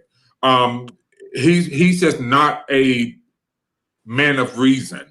I can disagree with you all day, but if your reasoning is solid, then it's just us disagreeing. But he's not a man of reason. How do you discuss wasting water on your tie, but you forget to mention George Floyd in the midst of it being an active situation that's being covered? I think your heart is speaking through your mouth at that point. And I really want us to take a look at our standards and our morals, even if not religiously, your own self-deprivation of thought, how you believe, who you are, what do you accept from yourself. Does the language match? And if it doesn't, we need to do something about that together. Before we move on to something else, I really need to rewind a little bit here. First of all, before I do that, I'd like to say, hey, a little blast from the past who popped in about Pastor Larry's executive order. Was that Jesse Moon? Jesse Moon, hey, girl. Yeah, the legend. Yeah, but anyway, but I would like to rewind when we were talking about when you mentioned you were afraid that you were watching a dictatorship about to kick off. And that is absolutely a huge concern of mine too. And I think we've gotten ourselves we're in a situation where we are frogs in a pot, where we can see it sometimes, but over time, the presidency has accumulated so much power that we are in genuine danger of crossing that line. So we absolutely, we can talk about how dumb the president sounds whenever he talks and how unconservative he is, which, yeah, sure. But again, when we were talking about other things, like that seems to be surface stuff.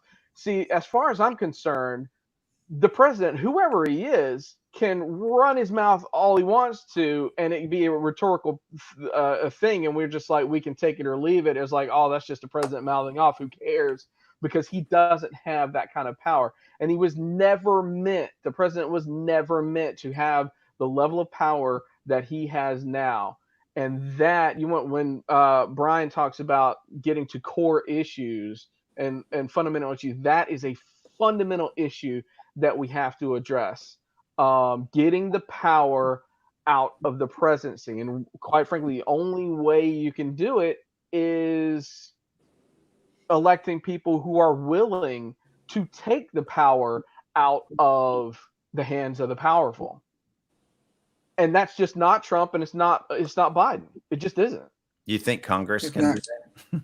I think Congress can do that, but we don't have the worst part about Congress is that Congress has a lower approval rating than Satan himself. But it's this weird dichotomy. Like, Congress as a whole has a terrible approval rating, but if you talk to an individual, oh, how do you feel about your congressman? Oh, they have great approval for their particular congressman. Well, Congress is, in my opinion, just a group of either immature rookies or antiquated veterans who can't get anything done. From Nancy Pelosi to all of the other, even left and right side of the aisle individuals who they become just extremely petty. I was watching a clip the other day of a guy just banging on the table just in the middle of a session, just banging on the table like I thought I was in a kindergarten classroom. He's banging on the table while someone is talking and refused to stop. And I don't know. I must say though, Maxine Waters is not petty. She's just a old black lady, and I love it. She's not petty. She just don't play. And I agree with Craig's statement. Congress needs term limits. Like I'm so torn on term limits because I mean Ron Paul was a congressman forever. I would vote for Ron Paul's corpse before I voted for some people's live bodies. Because there are and so but yes, there are and so that's why I'm so torn on that, because there are genuinely good constitutional people, and like you said, Zach, it seems like they're just immature. I think the reason people get into office because of their quote unquote electability, and really it just comes down to how they look and talk and sound. It doesn't come down to if they're actual constitutional. Well, how do we get President Trump? Because yeah, exactly. So few people are actually constitutional scholars, or even lawyers for that matter. A lot, at least here in South Carolina. How do we get President Trump? You said because he's the opposite of someone who's electable. I mean, the man. I'll tell you how we got President Trump, because the education system has been dumbed down to such a level, and I don't know over the last 100 years, it's insane how badly people have been dumbed down. President Trump is a direct response to President Obama. It's white America's response to having President Obama in office for 8 years. I would disagree with that. I think but President Trump got elected because Hillary Clinton was not electable. She was elected. She won the popular vote. Oh, she's not. Well, she had too much baggage. The popular vote is irrelevant. She had too much baggage. But he does. I don't think the Electoral College is looking at the baggage, though. I think Trump is made of the baggage. Electoral College is the only thing that keeps us sane electorally. Yes, it does. Yes. Come on, civics teacher, not sane. I mean, maybe maybe sane isn't. I mean, as far as electorally, like as far as the democratic process. I want to back up to what Pastor Larry said about the baggage of Hillary Clinton. Yes, we know that she comes with some baggage, but Trump came with some suitcases that nobody knew what was in them. Until we got to the White House. Well, and maybe that is it. They didn't know. They knew Hillary. But we knew about Trump. Would rather have on that bus a long time. Woman. Yeah, just yeah. It happens. She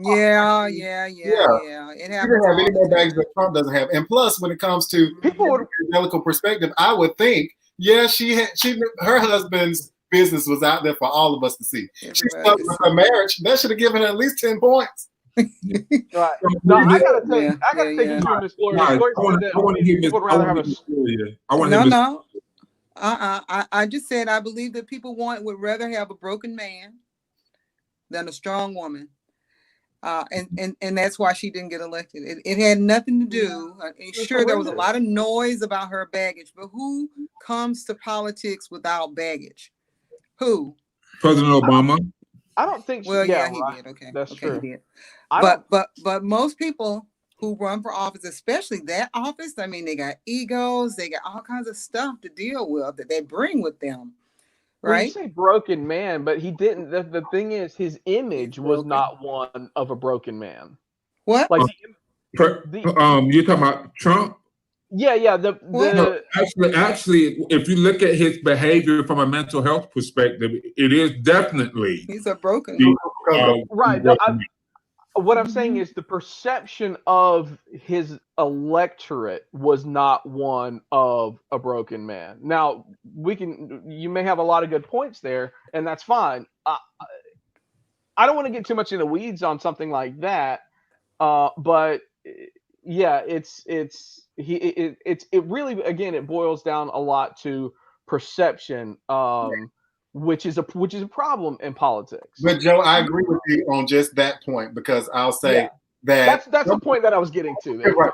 Someone said that he was a symbol of strength, and I was thinking, okay, well, he's not a George Clooney or anything. I mean, or he's not Walker Texas Ranger, so I mean, I don't see where they see the power. But I get that different people see different things other ways. But I will say, my opinion, the only thing that Hillary could have improved for me was she could have gotten rid of the Margaret Thatcher hairstyles. She could have gotten rid of the kitten heels, and then she would have been fine with me. Yeah, well, That was borderline petty, but I meant it. Yeah, Vicky White brought up PETTY. Right, Vicky White just said something, and this is what I was going to say about Miss Gloria. Oh, don't say nothing about me now. No. When you brought up your original point, I would love to. I'm going to vote for a strong woman. I'm going to vote for Jo Jorgensen, and I'm happy to do it. The fact that she's a woman, I think, is cool, but it's not like Catherine Janeway. I don't know if any of you are Star Trek fans, but Captain Catherine Janeway is one of my favorite captains. It goes Captain Kirk, Captain Janeway, and Captain Picard, and it's because she is such a good, strong character and a good, strong leader.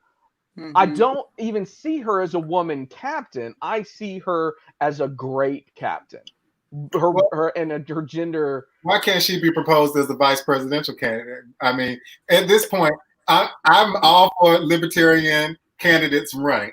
Believe me, but we're at a pivotal point in where we really need every vote possible, libertarian and Democrat, to go in the same pot. Just this time. Then we'll divide back up and we can just put people in different spaces, but not right. All the Democrats jump on to Jo Jorgensen's bet. Hey, come right on. We'll take it. No.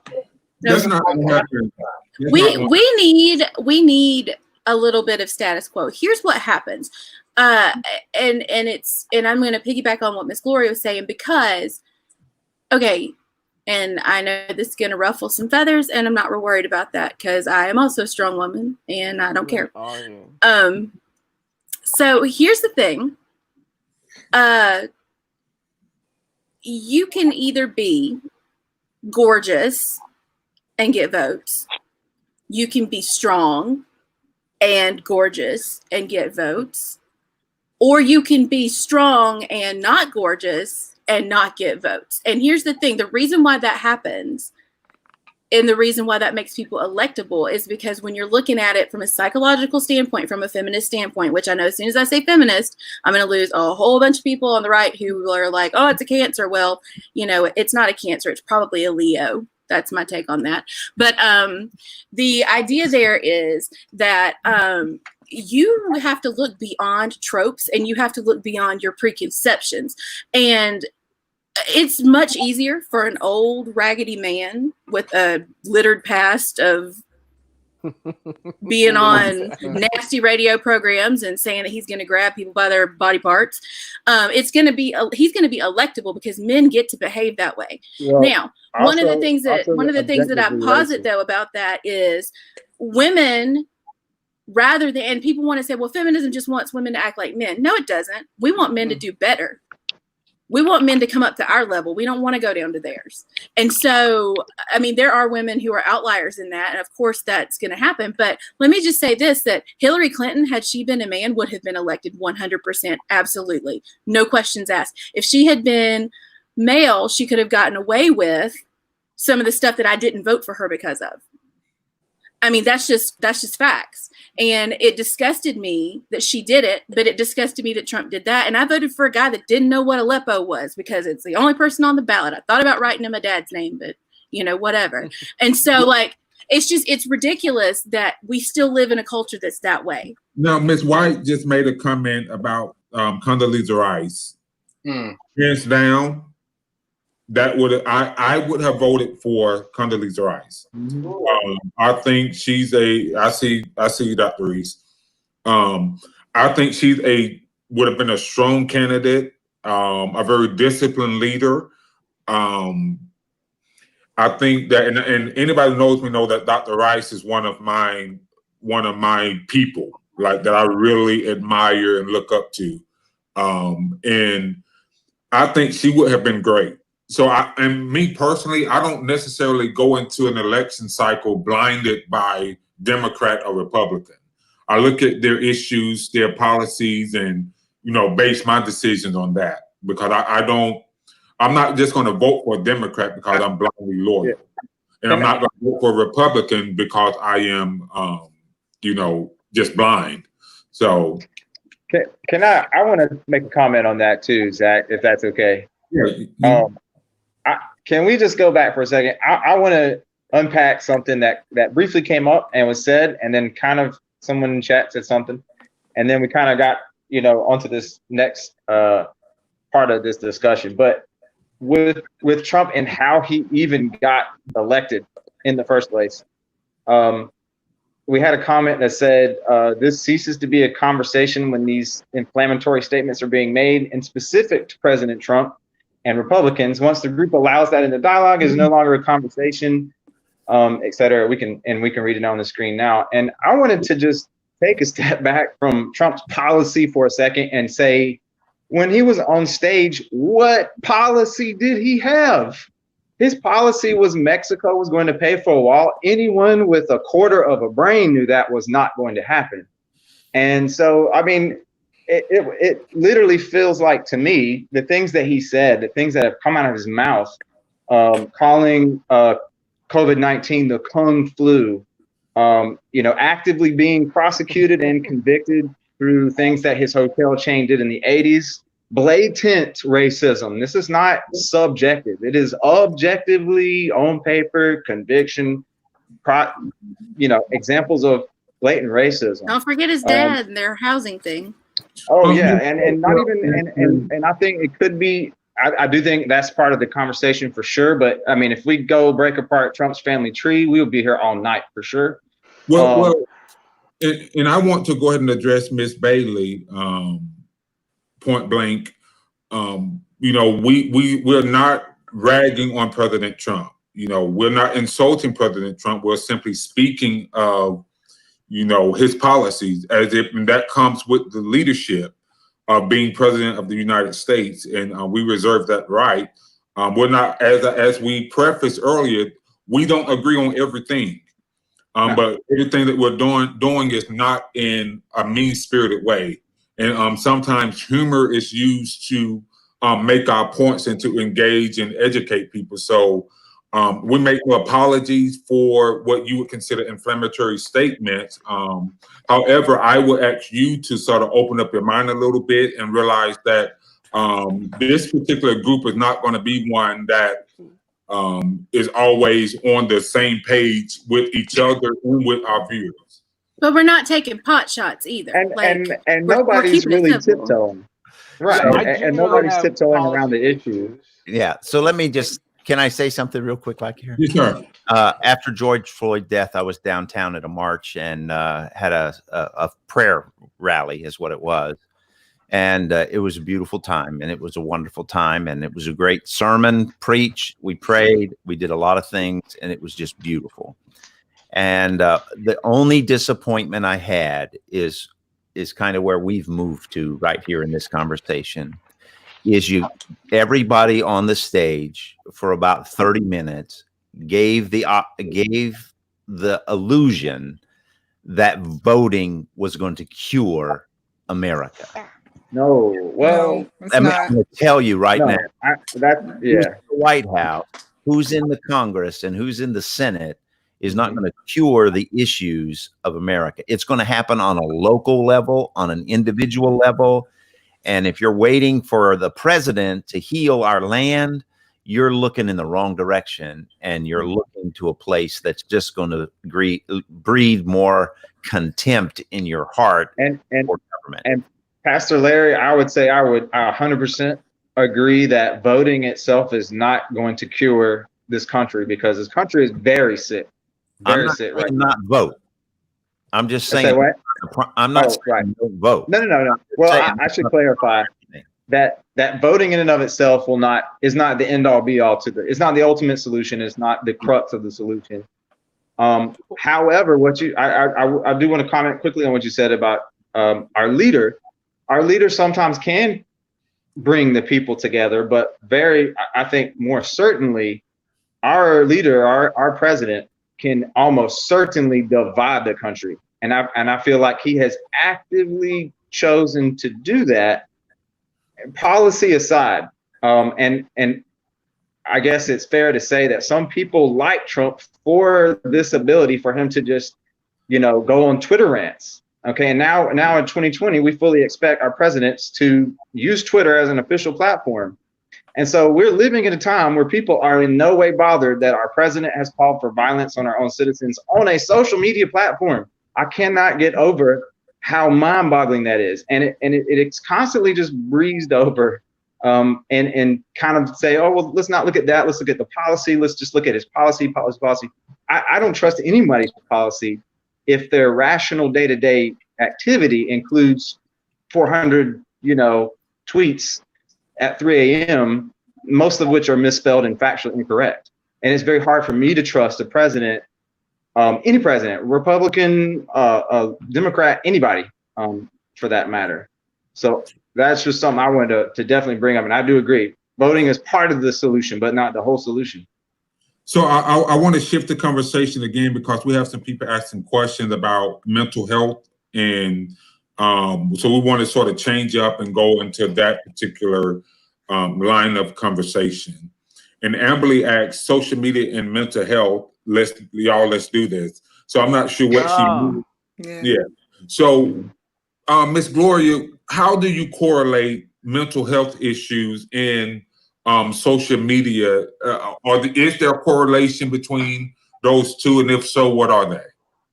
So I would imagine that what's being mentioned here is how we can encourage mental health or support people's mental health through social media. I don't know how to correlate it any other way, except that how the impact that social media can have on the mental health of a collective body of people. So you got YouTube, you got Facebook. There are people who look at these things, and every day they are bombarded by negative information, and it does directly impact their mental health. I was talking to one of my granddaughters earlier today, and she was talking about the videos that people are just kind of sharing about, folks being on the ground and folks being chased by police or whatever, and how that is negatively impacting her mental health. So what we have to be mindful of is all this stuff that we see, we take it in, it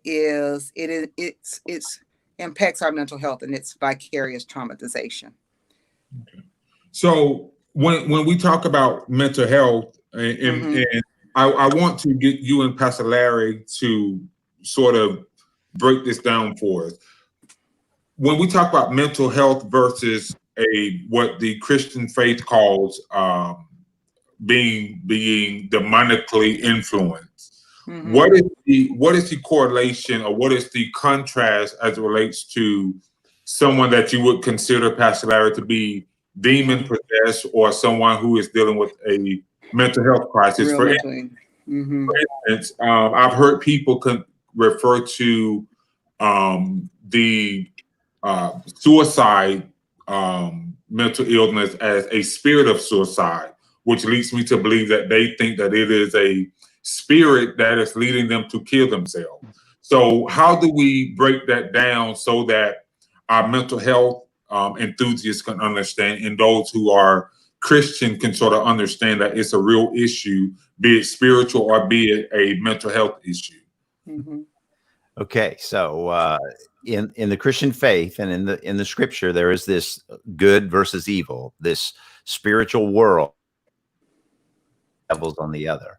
There are demonic forces that control and work in the atmosphere. Paul calls them principalities and powers. And he says this: we wrestle not against flesh and blood, but against principalities and powers. There are Christians, I'm not one of them, who see a demon behind every cold, every sniffle, every thing. And I kind of recoil from that because that's not the indication in Scripture. If you see a demon, you're going to know it's a demon. I believe that. And there are demonic forces. On the other side of that, the sin nature that we possess that needs healing, and because we are all flawed and need a redeemer, and his name is Jesus. That's the Christian in a nutshell there. We all have issues that need to be dealt with. There are Christian counselors and counselors that sometimes we need to make use of to help us move to a place where we can adequately think in a logical way without our emotional baggage overwhelming and making us choose things that are not reality. Our minds are very creative, and our minds can get out of control and cause us to think things that are really not reality, but they become reality because we have so concentrated on that. So it's a difficult thing, and but there's healing through help, counselors, and sometimes God just miraculously heals people. I've seen that, and I've seen the counselor work. And the thing that you have to do is identify that you need help and be willing to go get the help you need. Don't be afraid to say, I've been thinking the wrong things lately. I need to get some help. Don't be afraid to think, I've been acting in a way that's going to lead me down a way that's not healthy. I need to go get help. Get the help you need. Okay. Ms. Gloria? I would say that from a professional perspective, what I have been taught is to meet people and work with people within the context of their environment, the entire person, right? So we include and fold in the spiritual part of the individual. They call it doing a full biopsychosocial, and some people have added the spiritual component. So when we listen to people, we understand. It's even discussed in the DSM about taking people's spirituality and things that they believe into consideration when you are working with people. I tend, however, to steer away from helping people to believe that they don't have control over most of themselves. I believe that when we do things like that, sometimes we give people an excuse to behave badly. So I leave the spiritual things like dealing with demons and things like that up to the spiritual people. But I do, and I also need to say, I think that there are a variety of ways that people can be helped through therapy, and this is not a rub against or anything negative about Christian counseling, but all people aren't Christians, and that's not the only way even to deal with Christian issues sometimes, right? So because we know that people have been led into or taught to believe things that were not accurate or not appropriate. So there are lots of ways. I don't deal with the demon thing. I know that there are a lot of mental illnesses. I think that it's very important that we understand and help people to understand that suicide and depression and all there are ways to help people. So, Yes. if we make it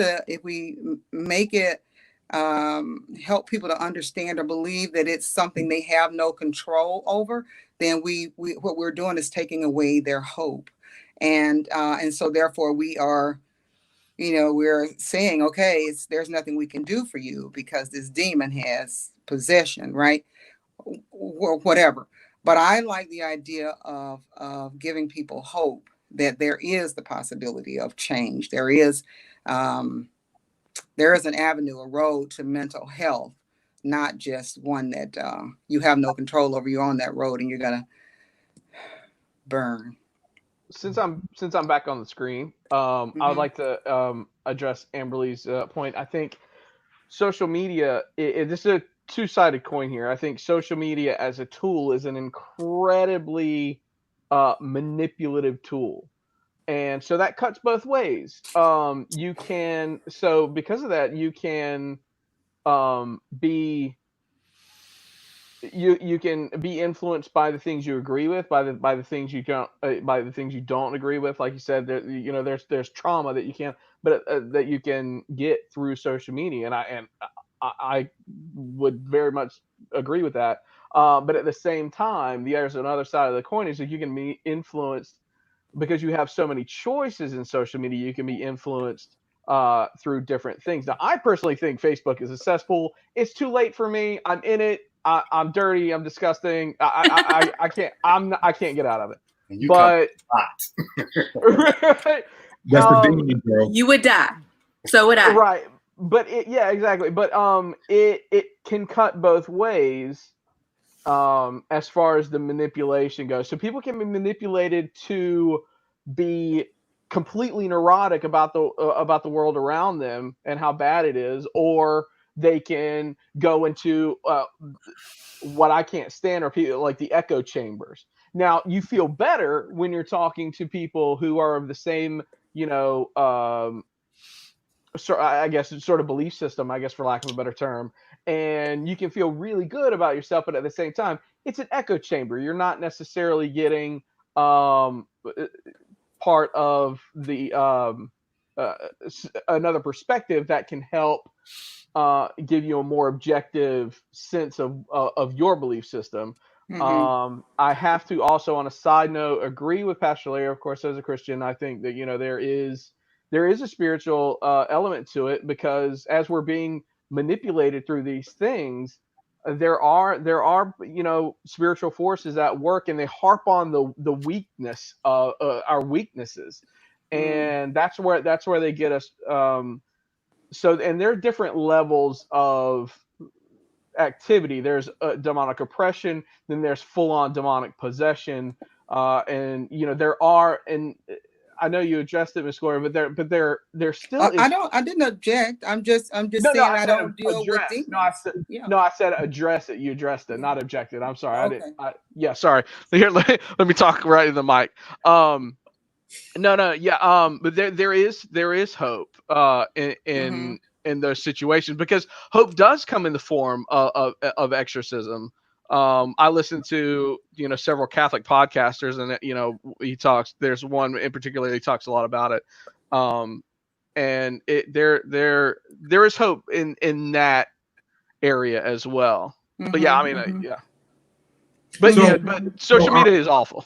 I want to approach mental health from a different perspective. With everything that's going on, I was jokingly saying to someone, but I meant it.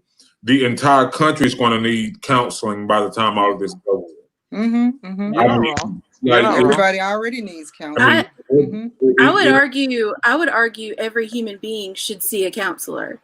I agree. And here's the thing, like, even outside of this recent trauma, like, I see my own children and I think, how am I sending them back to school?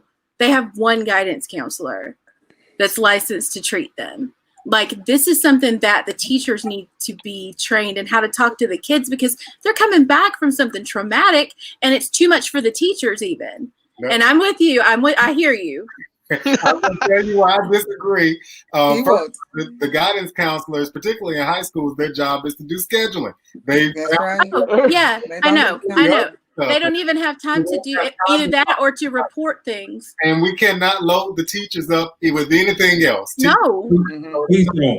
Like, especially because they're going to be teaching blended lessons and all this stuff in the fall. It's going to be crazy. But even though the counselor premiums are high, we need to sign up for it talk to these people so that they can help us get where we need to be so that we can help our homes. I think if we address those issues at home and then sign up for the counseling as a side piece, well, not a side piece, probably. A side piece? No, you didn't. Yeah. So one of the I could use one of those.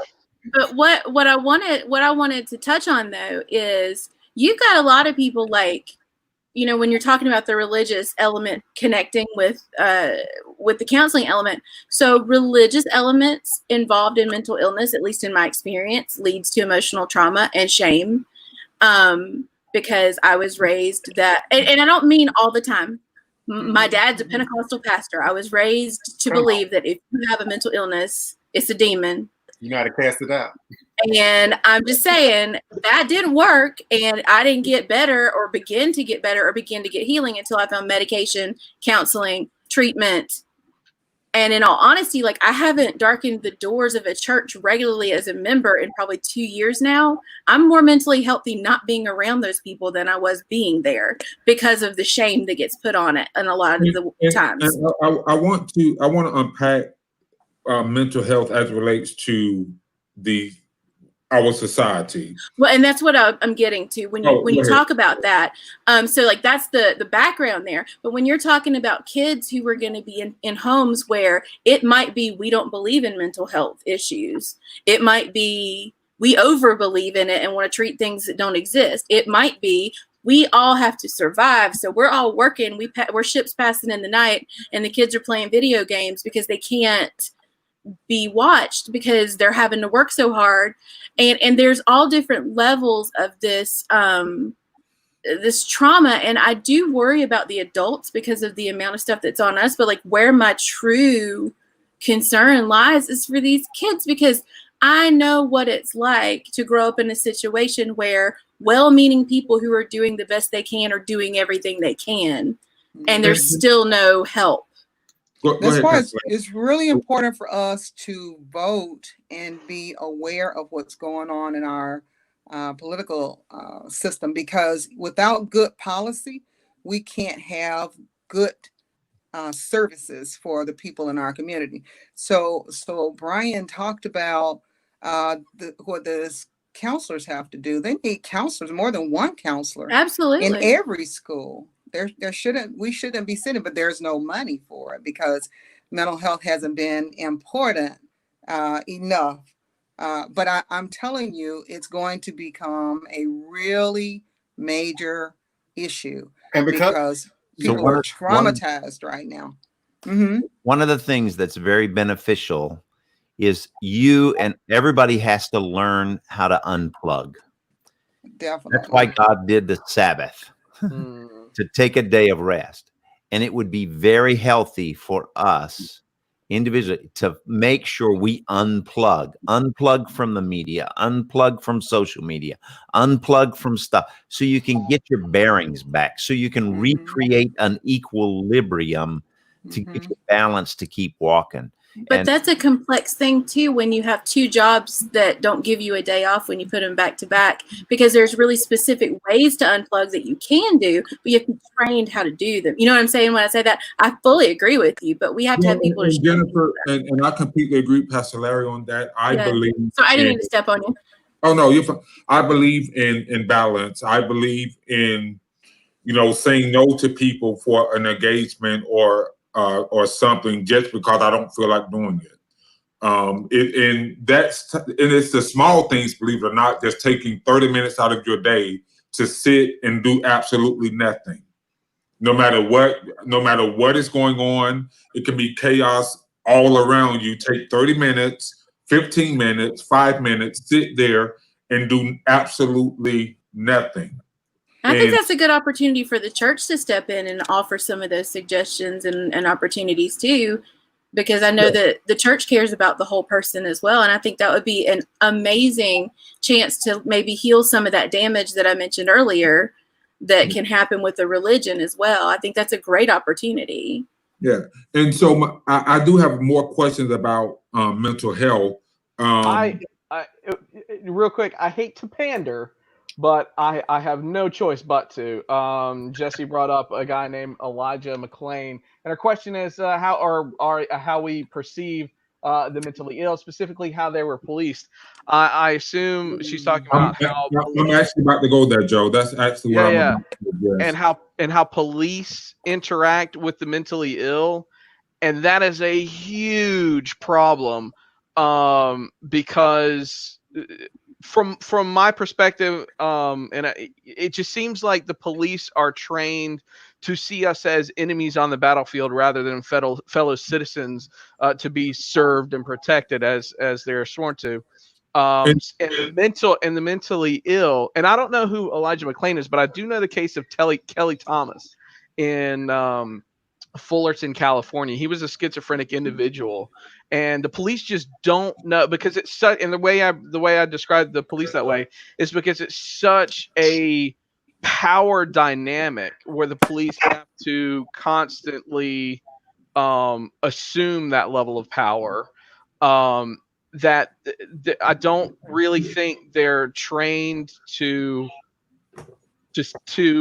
pick up on the correct points of or the correct make the correct observations of someone who is mentally ill, and saying, hey, maybe I shouldn't body slam this guy. Maybe I should talk and figure out what's going on and get proper help instead of body slamming it.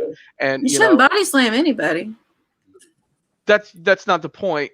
Well, and Joe, what I wanted to touch on with that, because I saw Martika put she made a post. I was going to try and find it about, the whole conversation now has become defunding the police and, restructuring. Yeah, restructuring. But I think the word defund, I can't say that I'm with defunding the police in that particular definition. Now, I am about oversight with funds that the law enforcement that they're using.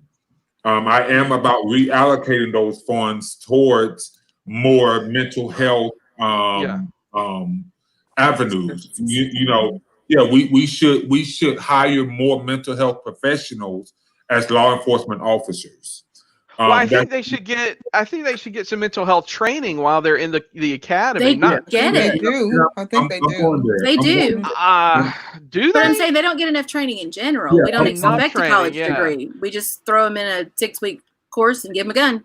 Yeah, I'm going there because myself and Miss Gloria and a team of other individuals are working on some things right now locally that we will probably be presenting when we talk again.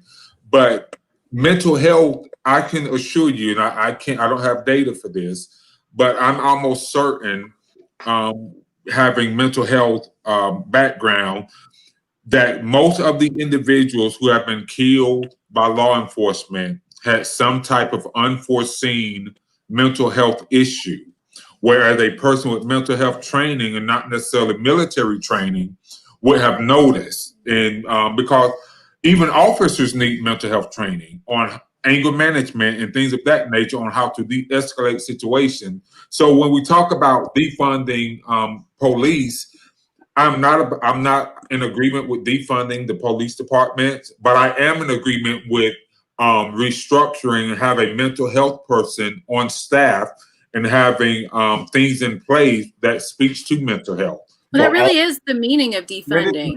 Yeah. That's what that means. It's giving it a different purpose. Yeah. Well, some people use it as That's abolishing the police, which is different. Distraction description. That wasn't you described what it is, and you Sunny Hostins, who has a law background, you can look at her description and she speaks of it very clearly. But you just described it. I think we get caught up on the defunding phrase, but it just means reallocation and looking at other ways and opportunities. Not only that, but we need to make sure that they equip themselves, because here it is. I know all of you are specialists in your field. Pastor Larry can see hurt from his congregation. He can see a time to console his congregation. He can see when it's time to celebrate with them. For me as an educator, I've looked at children and said, that's an anxiety attack. And I don't have a background. I can look at a child and say, I need some data to collect because I think we're going to need an IEP soon. I can tell just the way they That's right. looked around too strong. I just know it when I see it. And so, Dr. Reese, please don't ever say IP until August. Former special educator here. That's like a panic attack for me. yeah, or, Right. I mean, you know the process. Then I will contact that psychologist. I need a hearing and vision test because I'm about to go forward with this. And so, if I can, as an educator, look at a child and diagnose and see and prognose and find solutions and then put action to it, then I think we should have that same expectation of police officers. And Absolutely. what's through experience and through training. But then also Absolutely. keep Training in would be mind, the officer that killed George Floyd had just received training. Sure did. And that's huge. Like you can't train certain things out. So what's required then when you're restructuring police and giving them mental health support within the force is to weed out crazy people. Like part of it, and I don't mean crazy like as a pejorative, I mean like dangerous people need to be flagged because police are mandated reporters, just like teachers are, just like counselors are. If they see abuse, they are legally required to report it and should be held to responsibility for when that person goes off the rails. So like I don't care one bit about how much training a person's getting. You can't train evil out of a person, but you can recognize it, respond to it, or even recognize if it's not truly evil, if it's actually something psychological going on, because the police need just as much support because they see traumatic events all day long and they need help. I saw you trying to jump in, Joe. If you'll go, I'm sure I have something to say right after that. Actually, on that very subject. I hope so. Sorry, I got distracted for a second. Oh yes, I was gonna say, sort of piggyback all that. When you talk about you can't train out like sociopathy in the psychos, and I think I think it was Mises or Hayek or Solzhenitsyn, one of the people they were commenting on the communist system, and they said, it starts out as a good idea, but what it ends up happening is you have to have the worst people in society to enforce the terrible policies and laws that you are enacting. And I think that we have a larger systemic, people like that word, we have a larger systemic problem in that we have a lot of unjust and unconstitutional laws that constantly violate people's rights, and that it takes people like that to enforce. Well, when you pay them $12 an hour, you're not going to get the cream of the crop either. So that's part of it, but that's a huge part of it, because a smart person like me is not going to go join the police. A person who has a lot of empathy is going to go be a counselor or a teacher because it pays better and has better benefits. Right. Well, of course, as a libertarian, I think police should be private anyway, but I'll let Hunter. Oh, no. I'm dying for this one, y'all. I can tell you right now. Great just argument. Step back really far. No, we have a perfectly valid, and it's a great argument for it. But we're so used to the government providing services like police and roads. We don't understand. As long as we can put the private police in the private prisons when they work. I don't want private police. There's valid reasoning behind it, and it works. I can tell you like this: I don't even trust public mandated policing. The public. And I'll say this, Somebody before, had something to say. I'm sorry, I know, I'm sorry. I'll leave it at this. Joe, Joe, go ahead. Joe, finish your statement because I'm about to. I got to say something. That's fine. It'll be short. I promise. I know it sounds weird, but there was this case in the 70s, and even I think the Parkland shooting, where the police have no legal obligation to protect you. And they don't. At least no, they don't. And the courts ruled that they have no legal obligation to protect you if you call them. So at least in a private police sector world, they are contractually obligated to protect you, and if they don't, they are then held liable for that. With the police now, they can't be held liable for it. So they'll have a union too, and it'll be the same set. It'll just be same crap, different day. There's a lot there, Joe. I've actually never heard anybody espouse a private police force. It's an interesting concept. I'm not sure I trust it, but I just want to say, I want to take it back. And this is a big thing. Williams and I disagree on this pretty, yeah. I mean, it's a very polarizing thing. Here's what I would say. And I don't think, and this is going to sound really, and maybe out there a little bit, I don't think defund the police goes far enough. And let me explain what I mean by that. Even right now, in this very meeting, every one of us has discussed the police force and law enforcement within the framework that is currently set up. And we've said police need training, and we just got done conversating that if somebody who has schizophrenia or any mental health problem, we call the police, okay? The police are a hammer and every problem is a nail to them. And that is how they're trained. But that is by design though, because that is how they train the police. I myself, I have run, I don't anymore, but for a little background, I ran a dojo, martial arts center for about 5 to 6 years. I've trained 15 years and I'm still training in martial arts. I've taught many police officers. I've had police officers come in and out of my school. I've had DEA agents and federal agents come in and out of the school. And I have seen this commonality, I suppose, is that they are trained in one very specific way, and that is to do the job that they are given in that context. What I'm saying, when we say defund the police, or what I'm saying is that we should totally change our mind what police are and what they're responsible for. Yes. As an educator, I am responsible for not only the curriculum, but in a large part the mental health of my own kids. And yeah, I call them my kids. I take full responsibility for the mental health of the kids that are in my classroom. And I cannot do that as a police officer. They will never trust me. And that is why I trust in law enforcement is, in my opinion, is an all-time low today. There is nobody really believes that the police have their common interests. When we find out things now through the internet, police are legally allowed to lie to you. They are legally allowed to entrap you. And that's legally they're not allowed to entrap you, but the definition of entrapment is so wishy-washy that it happens on a day-to-day basis. Civil forfeiture. People have hundreds of thousands of dollars taken from them, never returned. Oh, it's the worst. That's another thing.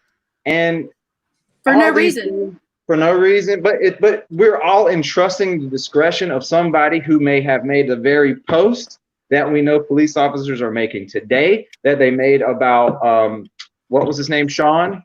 Sean King. And, finding a Facebook group of ex-police officers and some that are current law enforcement who are literally plotting ways to kill him, or at the very best scenario, fantasizing on killing a person as outposting active. Well, and to respond to that, Hunter, now we are on the same page with that. And when we speak of the restructuring, reallocating, all of that comes into play. I think that should be divisions or sectors of the police department. You don't send a military trained officer to de-escalate a drunk person sleeping in their car. No. You don't send you don't send 8 officers to someone who's been accused of forging a $20 bill. Right. You need mental health people on the streets to help de-escalate and maintain a sense of calm in situations like that. I believe that if we had someone like Miss Gloria to go in and talk to Rashard Brooks, he would be alive today. Oh, absolutely. I believe if we had someone like Dr. Reese to pull up on, Mr. Floyd about that forged $20 bill, I mean, he would be alive today. At that point, you call the Secret Service. I mean, regardless, Williams, what you're saying, I totally agree with, and I am 100%. I think when I say defund the police, what I'm saying, and I guess the unfortunate side is it in much the way of religion, everybody kind of has their own, interpretation of what that means, defund the police. But I would like to see a phone number that you can call specifically for a mental health expert to go to the scene who is trained in de-escalation, not just trained, but it is their very wheelhouse. It is their very, the core of their being. They have, higher education to go along with it, a bachelor's degree, an associate's degree, something. And when we think about police now, it's something that's always been taught to me, or that I've always believed, when minutes matter, or when seconds matter, the police are always minutes away. And people still kind of view police as these saviors who swoop down and kick in the door and shoot the bad guys, and then everybody gets, happy ending. But what we're seeing in real life is that's just not the case at all. Sometimes it is. If somebody breaks into my house, and unless the police are literally within, a block away, they are not getting there in time. And there's very few cases to even, to back that up. Well, I guess that's what I'm saying is that I don't believe we should look at the police force as the savior to our security at all, because it's so very obvious they do not have our security in their interest based on things that were put into place years ago. And and because the idea of police that has been misconstrued by society is that they are preventive, but yes, that's what I'm getting at. Right. They're the ones who intervene when a crime has taken place. Unless, like you said, unless they're right there in that proximity, law enforcement don't prevent crimes. They investigate and intervene when a crime has been committed. But so guys, I do want to get to a good stopping point. We've been on way over. It was supposed to be an hour and a half. Really? It was just it was just good too. So we have a lot of opinions. I am so sorry. So please forgive me, but it's your fault as well. So we're going to go ahead and yes, ma'am. So how we're going to close out tonight? We're going to, since we're talking about mental health, I'm going to let Ms. Gloria Cisse close us out. Just tell our listening audience something that they can do to help improve their mental health, how to contact you and for your services and things of that nature. And we'll conclude, our discussion for tonight. All right. If you want to do something for your mental health, first and foremost, unplug. Take some time away from social media. Also, spend a little bit of time, there's a new kind of buzz phrase that's going around. It's called self-care. Basically, all that means is take, a bubble bath or do something for yourself that doesn't cost any money. Spend a little time praying. I think praying is very, very, very important for all of us. I don't care who you pray to, whether you don't pray, you just meditate, but spend some time, connecting with your higher power. It is very important, if you can, to get some exercise, spend a few minutes every day outside walking, play with your kids, grandkids, friends, whatever, have some fun. It is critical that you have some fun. Figure out how to get connected to people. We're experiencing this pandemic and having to practice social distancing, but it doesn't mean that we should be socially isolating. Social isolation is really not good for your mental health. I'm at the Southern Center for Choice Theory. That's where you can find me. Okay. Thank you, guys. Go back to Fort Valley. Thank you guys so much for contributing to this conversation. I'm going to take someone off and bring Pastor Larry back on just so that, we can see him one more time before we get off. Because I'm going to sleep. Okay. Yeah. So thank you guys so much for your input. This is always a learning moment. This is always a fun and engaging moment. For me personally, my personal philosophy for moments like this is to be educational, which we've covered, to be engaging, which we've covered, and to be entertaining, which we've covered. So I want to appreciate all you guys for your input on this conversation. I hope that everyone have a wonderful wonderful rest of the night. You too, man. Thank you, everybody. Yes. Oh, and real quick, can I give a quick shout out for my shirt? Of course. My friend Alan Thomas, who I'll post a link to, has made this shirt, and I'm going to try to show it. Hold on. Okay, It go ahead. is a shirt that I came up with the idea for, and he designed an awesome job. And it says, "White Nonsense Disposal Technician." I just want to make sure. Recycle symbol. Yeah, well, you know, nothing's How do you new under the sun. How do you recycle white nonsense? Oh, well, you got to put it in the framework of everybody else's point of view, sir. But anyway, I just want to, I can let you know that he is selling those, and then some of the profits of what he's doing, I think they're $25, and I think about $5 of what he's making off of it is going directly to organizations that support the Black Lives Matter movement and what's going on with that, and some of the bail fund and things like that, I think is some of the stuff he's supported. So I think, Dr. Reese, you want to give a shout out for your shirt? If you like my shirt, you can just make a cash donation or a cash app to my personal cash app, which I'll post on my page. And you'll never receive the shirt, but you can definitely make the contribution. Okay. I have a plug real quick, actually, on my Facebook.